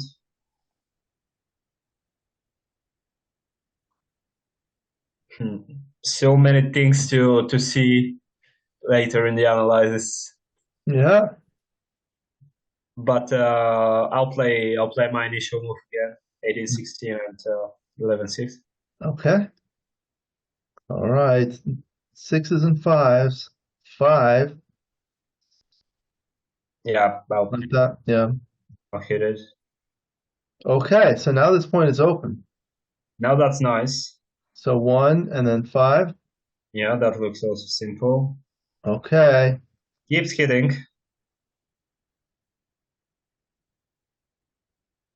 3 3. and 6 here. Yeah, by the looks of it, there's nothing else. Well, we could have come to the 9 point, the 16. Good, but it's nothing. This Well, one now I is have to come to the 9 point. yeah. Okay, so built to prime. Really want this point now. 5-3. Well, the first thing is hitting on the 5 point. And then when I bring the checker from the 16 to the 11, I have sixes that cover, so that's all two of my sixes are then duplicated to escape, And the ones. and the ones also, right? Interesting. But what's the alternative? This one? I don't think so. Well, there's no alternative then. Yeah. They say the best way to counter a prime is with a counter prime. So white has a prime and you want to make a counter prime. Yeah, Okay, dance. that's cool. 4-1. So what's the priority? Anchoring or making this point? Well, at this moment, it's making the point. Yep. So then the 4 will And be. then the 4 is easy. Okay. Okay, now we need a 6. No. Well, 1, 1 is there and 3 is 3. there. That's easy.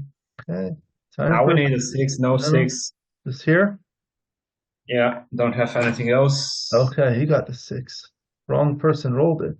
2-1. So like You that. gotta hit the 1, yeah. Looks. Don't want to. Uh-oh. Now I have a choice.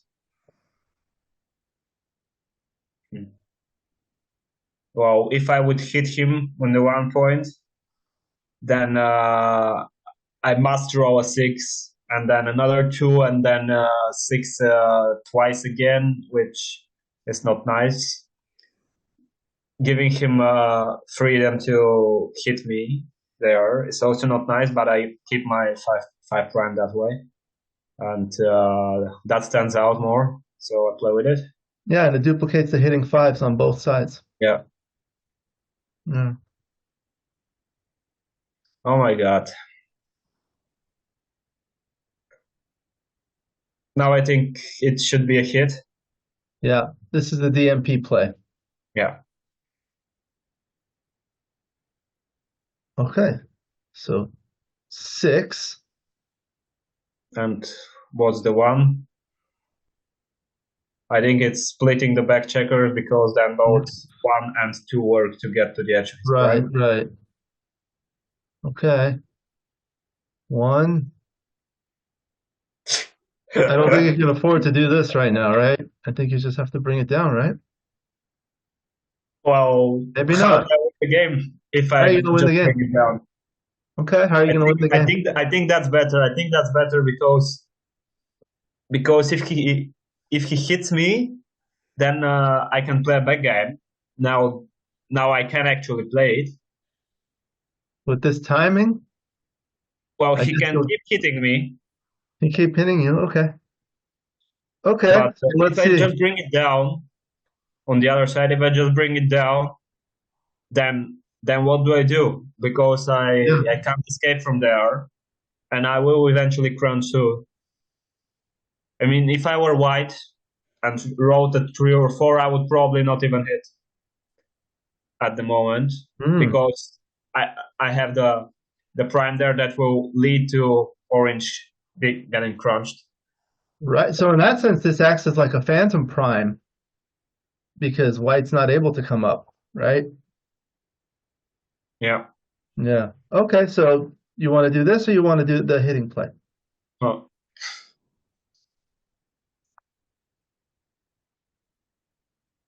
That's a real good question. Keeps being a real good question. Let me see the hitting play once more.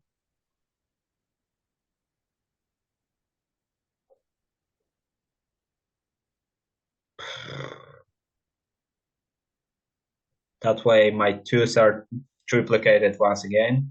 Yeah. Well, Quadruplicate. I'll go with the other. I'll go with the other. Okay. Oh, we did hit double twice. Okay. 3-1. Okay, it's forced. 3-2. So hit and make the 22 point, right? see now here's the thing about the timing is Yeah. And now what can I do with that? I could hit him in hope that I would gain more timing. and then play the one from the 23, because then the 6 escapes and keeps my anchor on the 22. The issue I see with this is when people think about timing, there are two aspects of it. There's the racing deficit and there's the mobility.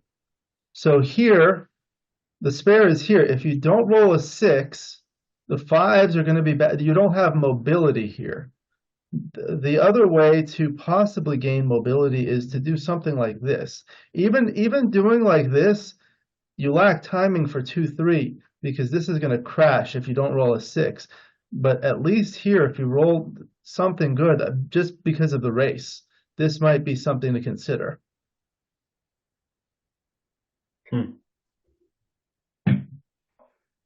Huh. Yeah. It's such a complicated game. Yes.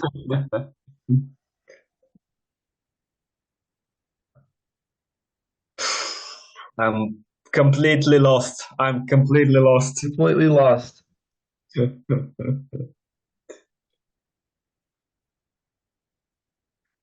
Oh my God. I don't know. I really don't know. Let me see my first play again. 2 7-5. and Yeah, this. and that. Okay, I'll just stick to my mind. Try this. Okay, we'll see what Yeah, happens. yeah. Double 6. Uh-oh. That's not nice.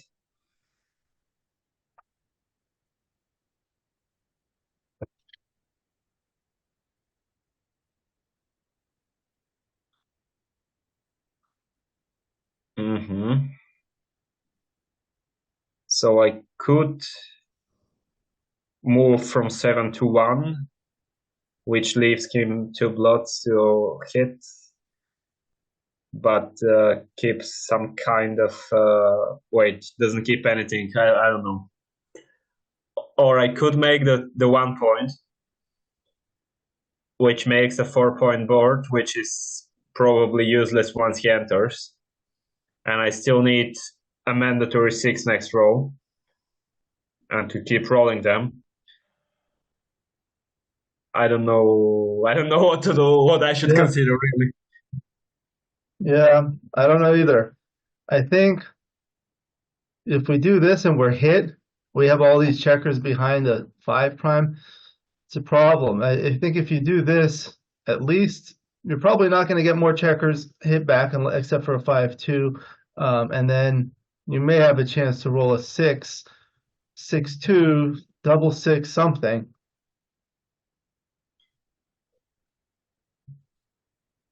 Let's go with this. Okay. This has become very complicated. So It what is. do with this? Like this? Well, we don't have another move now. Yeah. Okay, now we're in trouble. See, this is what happens when you have a busted back game. Yeah. Well, now I think I should just play 4-1. Although I could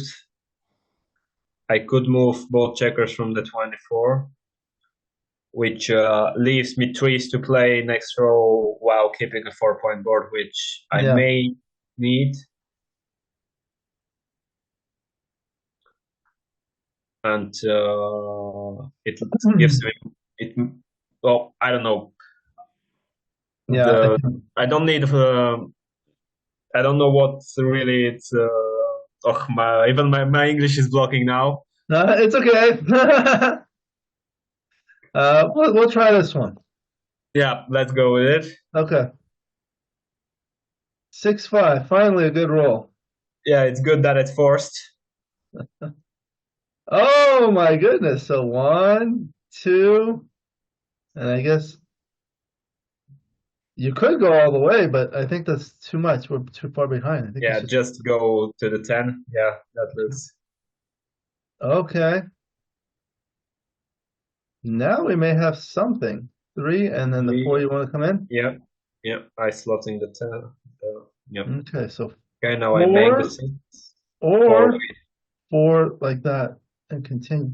Well, I'm not getting a shot next row, so I'm Right. getting out with that spare in there because and just keep it going to the 15 The other because thing is, way, yeah, go ahead. yeah, that way I can still make the 6 point next row because I'm certainly not getting a shot next row, that's for sure. And I keep my racing chances if I were to roll double sixes, for example, or twice, maybe something like that. Yeah. And I also, when I have this checker out, it doesn't leave me with any rolls that make me crunch my board completely. Sometimes one of the things I think about is like when you're mobilizing the spare by bringing it out, sometimes you want to do it to keep some mobility. Meaning, is it going to be very difficult to bring it out later? Against the three prime, it's not that difficult to bring this out. So, but if you play this four here, now this is going kind of deep on the other hand, so that might not be good. So I think both plays are reasonable. I think they're both fine. Yeah, let's go with this. Okay. Okay, so five. Now I'll make the 6 and for the 1, I'll just move the 15 to the 14. One thing I think about is if you play like this, double fives will make the 5 point next. Right. Makes sense. But if you do this, it doesn't. I Makes think it's sense. very minor. Yeah, but it's still may make a difference. So yeah, let's go with 4-3.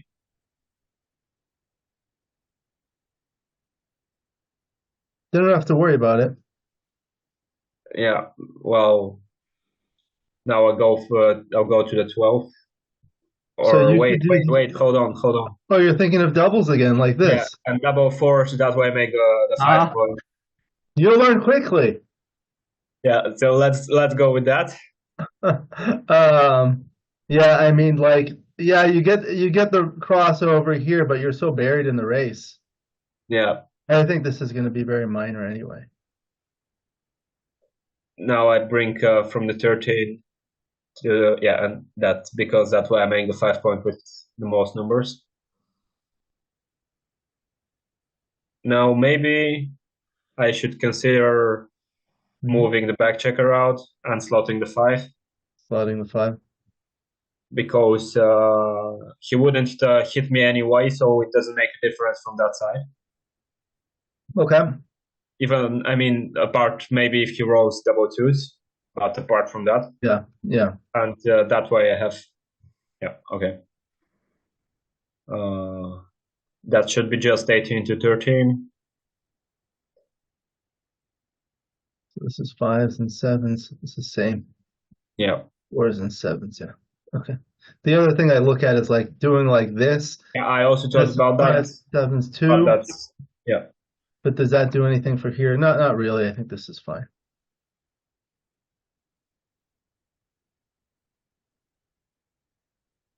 You want to save a six? Yeah. Okay. So I make the, wait.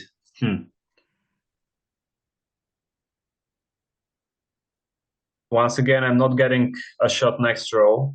So maybe it's worth saving the 6 by playing 8 to 2. Because there's no row that leaves the shot next turn, so I must wait next row. And from that side, it makes sense that although I don't close out my board yet, that way I'm sure that apart from big doubles, Yeah. I'll still have a chance. So I'll go with 8-2. Okay. So the other thing you could do is, in addition to saving a six, you can also save a five by doing this. But I don't like it because I can't make my 5 points. Yeah. Yeah. Okay. Yeah, that's what I like. Okay. 5-3. Yeah, there's your point. Maybe or not. I just play. I can just play 7 to 2 and 5 to 2. Okay. All And now right, we're dead. that's it. Um, Yeah. so this was the 3-2. I think that was a wash. It doesn't really show it here. Yeah, it's slightly better to split than bring it down, but not a big deal at all. And then the 5-3 was clear. You just come in and hit, and then it was a long match. So in the interest of time, we'll quickly go through the easy ones. But for the interesting ones, we'll take more time. So the 6-5, this one was clear to hit twice, and we had agreed on that. Yeah. Okay, then the next 6-3, this is the one where, yeah, you wanted to cover and then just split. Yeah, that was also Pretty, easy. pretty clear, yeah. Oh, and then we had the possible doubling decision here, right? This All was right, we actually not considered it. quite a double yet, right? Yeah. Okay. So then we were here. We got hit. So 3-1 was forced. And then we had a 3-1 from here. And look at that. It looked like it was better to just anchor rather than hit. You don't want to give them the timing. Yeah, I thought about that. I don't know if I mentioned it, but I thought about anchoring. But once you said that hitting should be best, I agreed with you. So that's your fault. Yeah, that's my fault. Sometimes I'm wrong. But this is how we learn. Yeah, I think against this, you don't want to just give them the more timing. That's one of the things is like when they have an early back game, if you give them more timing, that's exactly what they need. So better to just anchor and kind of prevent things. It really blocks the midpoint. Okay. Yeah, Then the 4-3 was pretty clear. Just make this point and step yeah, up. that was simple. And the 6-2 was, I'm sorry, the 6-2 with the 3-1 was straightforward. This one, the other one was Yeah, error. And then the 3-1 again, you didn't want to make that anchor. You just want to bring that. And then the 5-3 was right to run. Bringing two down was a blunder, as we discussed. It looks like the second best play was actually running from 22 to 14, interestingly. yeah. I would think that that would be the second best anyway. Yeah. Okay, then the 3-1. This one looks like it was close to bring it down and slide, but I don't get, I yeah, don't get why it's close. maybe because you're staying further back, so it's harder for him to play behind. I don't know. Right, that could be the reason. Okay, then the 6-4 was the 4 and clear to come out. Yeah, Okay, so this was the one. Okay, look at this one. This one was interesting. that's something we didn't even consider. 15-9, right? Yeah, Resulting in this position. The other ones, what else was there? 15. This was the safe play. So much that better than what we picked. And then and this this one, is the other one we considered, which is also better than what we picked. yeah, this will be a good one to put on the forum, see what people like on this. Yeah, I think so. And that 15-9 looks like the least wanted option to me. But Yeah. Well, I guess you are leaving a double shot, but he's going to have to break something. And if he doesn't, you have a decent chance of maybe making this or maybe using it as a builder to make the 3-point. looks like Yeah. it. Yeah. Should be. Okay. So let's see this one. Oh, now I'm on final. So 4-2. Uh-huh. You were right to come in with the 2 and hit with the 4. Yep. Okay. Then 5-3 was the safe play. Yeah, Was that hit here. was Okay. And then 5-1 here. Yeah, so what did we play in the end? we played Which this play, but yeah, this is the one you were looking at was like bringing the 10 to 5. I didn't like 10 to 5. It liked this one that we did, Yeah. or it liked this one. Yeah. Or that was still a big error. The 10 to 5 is something you don't want. So that's Yeah. good. We got the right answer. Okay. And then we had 6-3. We're on final. So 6-3 was a good roll. We got in a hit. And then we were hit back and rolled double 6. We couldn't move. Double 4, we couldn't move. Double 4 again, we couldn't move. Looks like XG missed a double here, which would have been a XG missed the devil.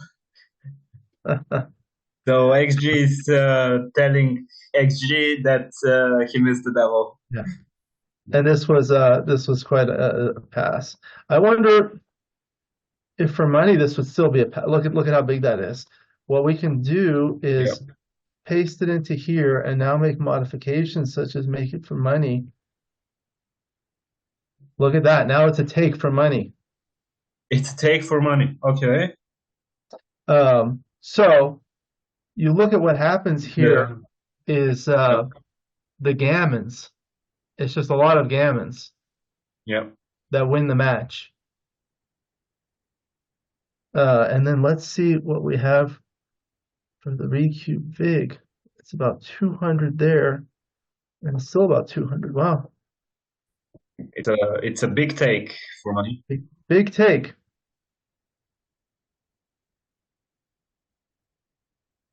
Yeah. Interesting. Interesting. We can look at the other scores too. Like, let's say it's a 5-point match. Now it's a take. The take also. But let's say if we're down 5 away, 4 away, this might tip it into pass. Now it's a pass. Right. Uh, And it swings so much. Yep, if it's 4 away, 4 away, again, the double gammons A win. bigger pass actually. Yeah, 3 away. So let's say we are 3 away and white is 4 away. So what do you think here? What should that be? That must be an even bigger pass. Yeah. Yeah, look at how huge this. Huge pass. Have you read Adjusting to Match Play by Nick Blazier? No, to be honest, I never read a book about that. Oh, wow. That means you're really good without having read books. I read a lot of books. Anyway, one of the things I learned from his book is you can double much more aggressively as the trailer in one-way gammonish positions at 4 away, 3 away than you can at 3 away, 2 away. So what that means is in this position, the gammons are lopsided. White's winning 21%, orange is winning only 10%. So it's a one-way gammonish position. If you win a doubled gammon at 4 away, you win the match perfectly. But if you're at 3 away, 2 away, it's still probably a pass, but not as big. It's still 1404. So this is 1443. Because what happens at 3 away, 2 away is you have 1 point of overage. Yeah. Yeah. Okay, good. So that was that game. And then the next game, so we had the 5-3, that was clear. And then the 3-1, of course, make the 5 point on head. And the double 3. So yeah, this is the one we were looking at, right? There was basically nothing better than just bringing 3 down. Okay. There was a more interesting 3-3 later. Yes. The 2-1. So yes, we looked at this option, right? This is the one where we looked at white's Yeah, I remember this. And would you rather be white here or here? Yeah. Okay. Okay, then the double 6. Okay, so this is okay. So this one does win a lot of gammons here. So that's the one we were considering. So I think so. Like, let's go here. this was the score, right? Let's say it's a 1 point match. I think the prime is clear at DMP. Yeah, the prime is better at DMP, Yeah. right? But if you're a gammon go,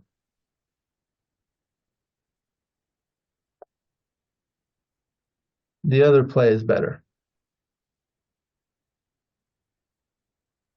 Hmm. Yeah, and some people call three away, two away, like gammon go light. So gammons are more important. So um, look at, oh yeah, so this is the gammon value. Are you familiar with this? I've read about it, but Okay. I'm not sure exactly how it works. Okay. So in a money game, gammon value is always two, because you're not playing to a score.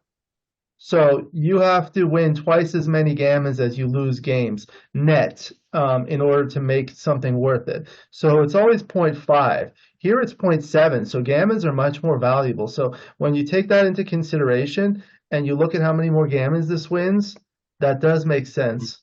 Hmm. See, you lose games. You lose 2% more games, but you're But gonna win win 8% more gammons. 8% more gammons, and at the same time, you're going to lose some more gammons, but that's going to be on a different gammon value, which actually his gammon value is higher.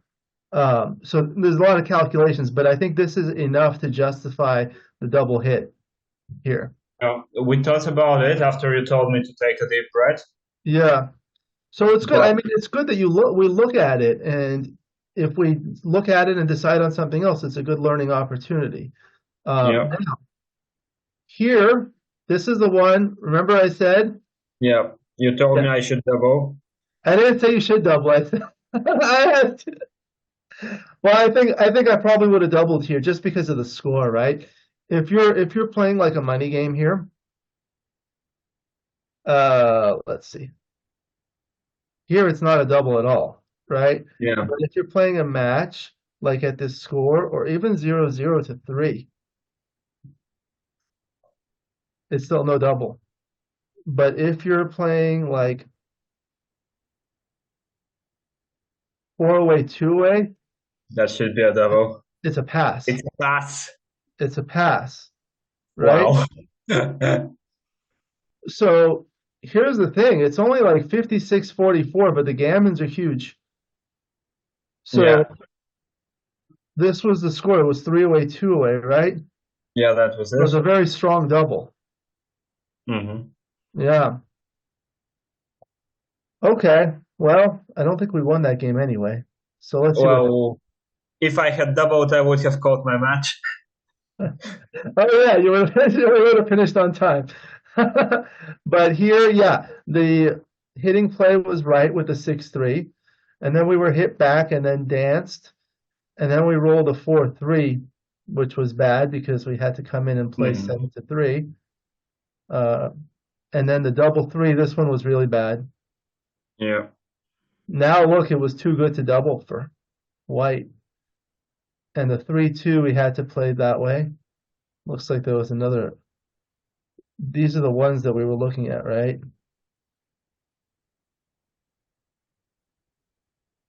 I think, yeah, the other thing about these other plays that we were looking at is we lose so many match losing gammons. Yeah. Yeah.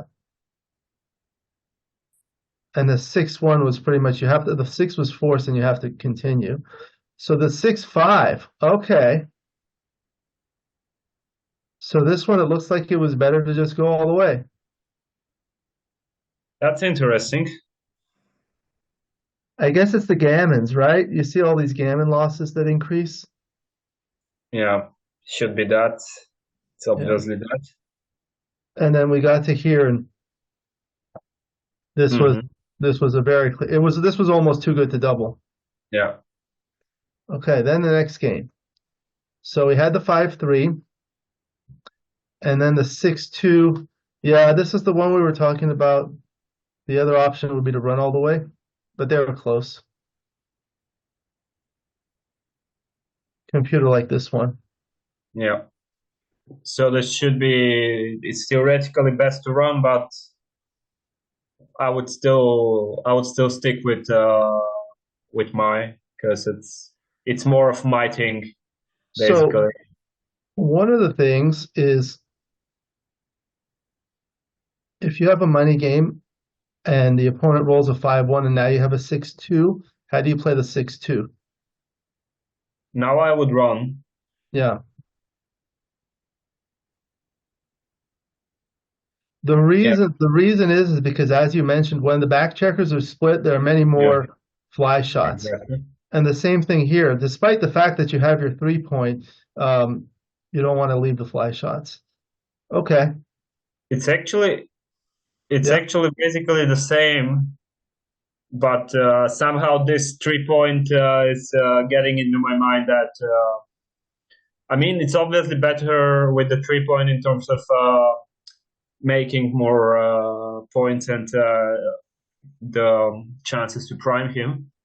But it's just that my mind is overestimating the value of that 3 point. Right, right. Okay. Then this one was the one we were looking at. It looks like they were very close. They're still close. They're still close. So this is our play is going to win more gammons, which is not very valuable to us, but maybe at a gammon go score it would be better. Okay. Then the 6-4. Uh-huh. Yeah, this So is it the should have been right. It should have been. Is it? Yeah, it is. Getting all the way to the 15. yeah. So one of the things I learned is like when you're at a Crawford game and you're the trailer, you have to think, do gammons matter or not? In this case, they do not matter because winning a gammon and winning a single game is not a big difference. Yeah. Therefore, um, you want to make the DMP play. If the gammons matter, then you want to make the gammon go play. You never want to make the gammon save play because that's irrelevant. So here, I think this would be the DMP play. You just win more games with this. Yeah, Yeah, I that's feel right. like it's a lot easier when you're looking at the analysis. Okay, so Sure it is. this is the double three we were talking about. Yeah, that was an interesting one. Oh, so the 5-2 shift was slightly better, Okay. but they were all That's close. Yeah. yeah. So when it's close, I don't make a big deal of it. Okay, so 5-3. This was hitting and bringing one down, which is what we did. And the 6-3. So this was one that was challenging, right? But that had so much going for it, right? Yeah, that had 1,700 options. Yeah, many options. But this was nice. What was the So other? we actually chose the best one, did we? We did. Nice. What was the other one we were looking at? This was one. The previous one. This we also looked at, actually. And This what one. was the... We looked at this one. Yeah, we also looked at this one. I think this one has so many strengths because when just like when you're in a potential hitting exchange, when you have all these blots around, when you have a stronger board, you're a favorite. And when you have a 4-point board versus a 2-point board, you're a favorite. And then you have fewer blots too. Yeah. Yeah, especially a blot on the board. Mm-hmm. Okay. So 4-3 was clear. You just come out. Yeah. And then the double three was a great roll. Yeah. And the double four, this one, there were many options. So what did it like? It looked like the one we chose was. Wow, it looked like, oh, you want to get this other checker. Yeah. But it's also close to ours anyway. Yeah, yeah. Not a And big deal. to that, Okay. to the... Yeah, okay. So 4-3. Oh, these were close. Everything is close. Yeah. Interesting. It likes this play. I don't get it. No, I think this is probably going to be wrong on rollout. Yeah, Anyway, 2-1. This didn't matter. It was yeah, really that's close. that's the same. And then the 5-1 also didn't make a huge difference. No need to. But this is one of the ones we were looking at. Yeah, this was interesting. Yeah, it seemed interesting at the time, but it doesn't really matter. They're all Also, close. right? So this is what it liked, which is nice. It spreads things out. This was the other one. Oh, 8-4-6-4. What Wow, the? this is the we were looking. Okay. Yeah, this is error anyway. But they're all Yeah, close. but all the such little differences Yeah, between. yeah, not a big deal. The 3-1 here was just 8-4. Okay. And then the 5-4 was just a 9 off. This one was close. These are always going to be close. Ah, okay. So this is the one.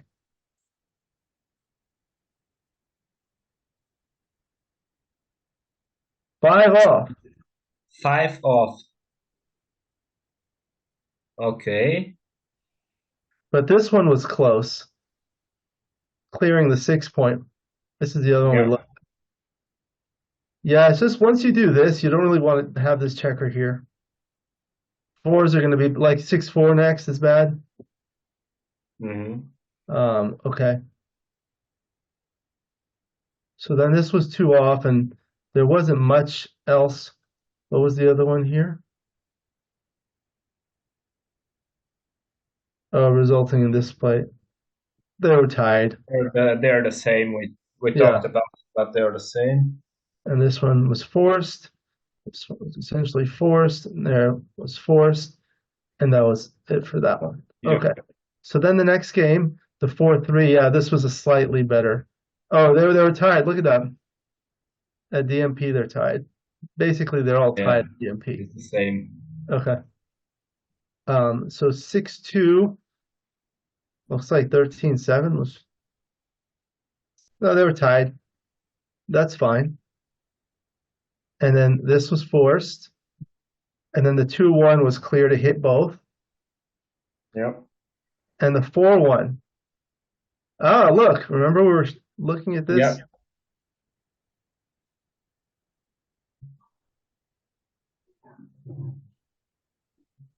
Yeah, I think this one has Yeah. the We discussed it. yeah, Didn't like it, but it's it's actually good that we're blocking his sixes maybe on the that checker, and he can't cover anyway. Really, up 6-4 or 6-3 actually, and that's it. right. What I see is also this extra checker in the zone brings a lot to attack. Like you can now like with double sixes, for example, that's really good. Just more checkers in the zone to attack with before he's made Yeah. the second anchor, and he's got a lot going on both sides of the board. Okay, and this one was clear to make this Yeah, point, that's easy. and then this is the one we were looking at.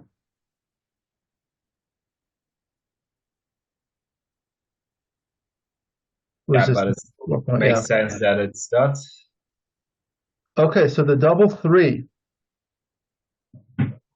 These were nice ones. Okay, so it preferred this play. Wow, look at that. Can you put the initial again? Initial was like this. Yeah, So comes in, makes the point, and then splits off this anchor. yeah. What we We did is discussed we it. brought this down. Yeah, This provides more flexibility to bring things home later. Yeah, it makes sense now. yeah, yeah. Oh wow. I told you sometimes I'm wrong. It But happens. it was close. It was close. Yeah, I think all of these plays were close anyway. Yeah. Okay. And the double five, this is the one that was challenging, wasn't it? It was. What was the one that I was looking at? It's not even on here. You chose the 700th best move. I looked at it, but it looks like we picked the right one. So just bringing two out and resulting Yeah, in hits. that was my initial thought. So Yeah, my how you call that? My natural feeling your first was good instinct, this right? time. Yeah, Yeah, first instinct exactly. yeah. Okay, then the 5-2 was just bringing it out to the bar. And the 4-2 was clear to come in and hit. And the 4-1, yeah, this is the one you were looking at hitting. It got me a little nervous. Mm-hmm. You were right. Yeah, it's here. It's just you don't really need doubles to work. You could just play one away and leave a shot, so what? You'll still have a second anchor. You know, like if you roll a 5-2, for example, or a 4-2 or 3-2, you just play off here. And if you're hit here, at least you still have this anchor to kind of bring things back. Yeah, Yeah. that makes sense. But I can't really see it so much ahead because I can't do calculations for the 7 million numbers in the next 3 rows. It's very hard. Practice. It takes practice.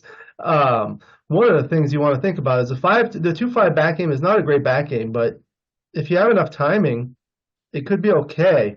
And you're kind of giving him the timing. You see all the Yeah, game winning that's chances. a good one. Yeah, you get a lot of game winning chances, 48% from 43. Yeah. Yeah. Okay. And then the 5-2. This one, What there was wasn't a that? lot of good options.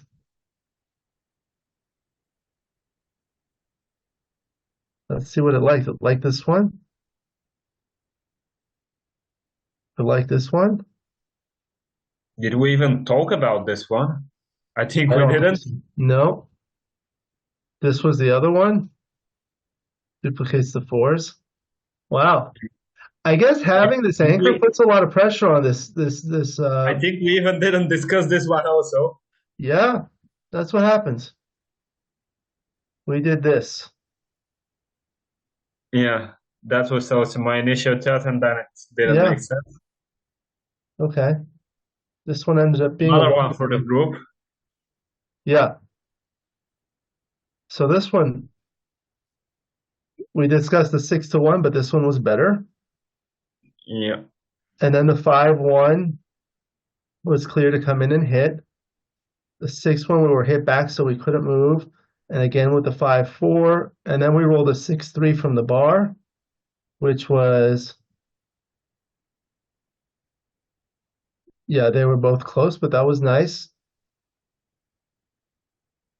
Then another 6-3, which was forced. And then the 5-3. Look at how close that one was. It turned out better. The Yeah, I other. think this might need a rollout. Yeah. Because you're duplicating all the sixes and ones, remember? Yeah, exactly. Yeah, here you have like twos and threes to cover, but also fours will cover.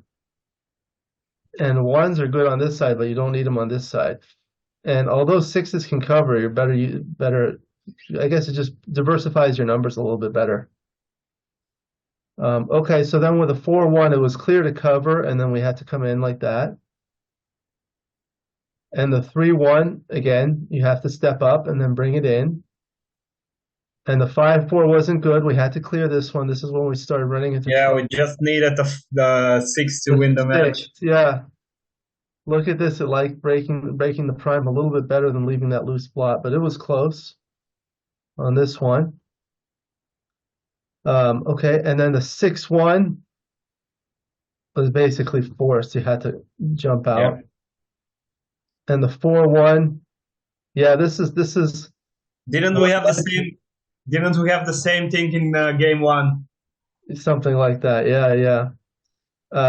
Yeah, this one was better the other way. I think it's because of the timing. Like when you're stuck behind this prime, you're just in trouble. Uh, 6-1 here was right. Just come out and then split. Yeah. And then what was this six? Oh, 1-6. Now it was right to hit. It's so hard to determine when it's right and when it's wrong. But I did consider it. Yeah, yeah. Okay, and then we danced here. And then there was the 3-1, which was forced. And the 3-2, which is the one we wanted to make this point. And the 2-1. Well, So we actually wanted to be hit back. yeah, That's what I thought. Here I was right. yeah. If that turns out the same, of course.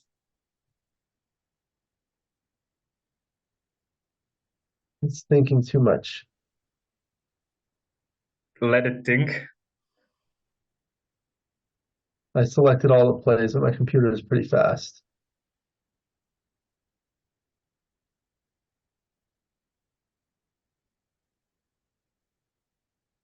7-5-3-2. Yeah, this is the kamikaze play. Yeah, it wanted to be hit. Yeah, I was looking at this one. No, not this one. I was looking at. It's not even up here. Yeah, it's not there. Your 24, 22, and 23, 22. Oh, here it is. Yeah. Yeah, I think I found it. Yeah, it's just That didn't make sense, really. yeah. You have to kind of go for it, I guess. Wow. I thought that went through my mind. I don't think I mentioned it, but I happen to do this kind of play sometimes, and it has actually won me more games than it has lost me, because I remember playing it 3 times, and 2 Yeah, of them worked out. yeah, yeah. Okay, and then this one. Oh my goodness, look at what it says. These ones you really have to do a 4-ply rollout because this is called a Yeah. board breaker. Yeah, it says it's the same thing that when goes through my mind, and sometimes I go for it because it feels that my only chance to win the game is Yeah. getting as many checkers of mine as possible sent back. Right. Okay, then the 5-4 just had to make the point. The other one was tied. And then the 4-3 was forced. And the 2-1. Oh, so it looked like it preferred that. 4-1 was better. Wanted to keep the anchor. I can't remember why we chose that in the end. Save a 3 there. But that didn't really matter. Yeah, I guess if you roll it was irrelevant. Okay, 6-5 was forced. And then the double 6. So this one was the one, yeah, we had to just kind of go all the way. Once we saw it, it was pretty clear. 5-4, we couldn't move. And the 4-3, this one didn't really matter. Okay, this is the 4-3 that we were looking at. Didn't want to make the 6 or the, yeah, they were close. They were all close. But this one was right. And the 5-1. I don't think these mattered. I think we had a little fun trying to make double 5s work, but they were all close. And same thing here. Didn't matter. This one didn't matter either. And they didn't matter all till the end. Until the end. And oh my god, 52 moves. Yeah, this was a long game. And at one point I realized my match should have started. And then I realized that I'll have to postpone it. Okay. And that's it. Okay. Very good. Outstanding play. This was a very good performance given how difficult it was. There were a lot of difficult plays. Yeah, Lot of so I choices. like it. I like it to see the PR being 5. Yeah, it's a good PR, and I mean, I tell people, don't worry about the PR. Number one, the most important thing is to have fun because this is a game and we're playing to have fun. Number two, the second thing is to learn. And every time you make an error, it's an opportunity to learn. So I think there are a lot of learning opportunities for this one. I'll go through and do maybe a deeper analysis on all the plays. I'll send you the file. Maybe we'll put some of the positions on the forums. But that was very good. Did you enjoy it? Yeah, certainly I did. And as you said, every time you make an error, that's an opportunity to learn. It's the same thing. It's the same thing in pool basically, because if you don't make an error, then you don't have anything to learn from. Yeah, I think a lot of So the games can be played like similarly. How long have you been playing pool? about 2 years, I think. No, wait, it's almost 2 years. And also before that, I played snooker for another 2 or 3 years. Well, And snooker is a billiards game, right? It's with the balls, right? yeah, it's the same. Yeah, It's like the same group of sports. yeah. How long have you played backgammon? Good question. Well, I used to play, I think about 2, 3 years ago. Then I was playing for about 1, 2 years, but Mhm. not really, just playing with people I know and my father and Yeah. similar. And then I started playing more a few months ago, since I saw some tournaments in the area around here in Germany, and then I just that can be fun, and it's becoming more and more fun. Yes, there are a lot of strong German players. I've played with some Germans. I've had them on the channel before, so they're very good. Yeah, they are some of them. Yeah, I had some really good ones. I had Dirk Schiemann, who's obviously one of the best in the world. I had one time Rainer Bierkley, who's a very good player, and he has his whole YouTube channel. That's a very good channel if you like watching that stuff. Did he play much recently with John? Oh yeah, Stream? you saw that one? Yeah, I saw that. That was a good one. I saw you did the one with John Giorgio on his channel, and they invited me to do this one. With them, it's like the battle of the streamers. People stream the different matches. I couldn't commit to it just because of my time commitments. They want to do 7 point matches, and you can see like we had a 3 point match, and it was like more than an hour. Usually, I have about an hour to do these, so And it's then a the little bit moment it takes challenging. 3 hours with the analysis. Yeah, usually we can get it done within about an hour. This one took a little longer, which is fine because my schedule was okay for today. But that's why I couldn't participate. But I'm helping in other ways. I'm going to do some interviews, maybe some position analysis. But those are fun. You get to see like both sides. Yeah, there's it's certainly when it's so complicated games, it's certainly much more fun to play because there's more things to discuss and there's more things to see. Because if it's just a game that starts with 3-1, double sixes, 4-2, and so on, and Right, it's obvious, then it's nothing to enjoy because right. it's as simple as I mean, I don't know how to say it, but it's not interesting then as it is when it gets into some kind of positions Yeah, like. yeah. Well, wonderful. That was great. I really enjoyed it. Do you have any final comments before we conclude the video? Well, see you next time.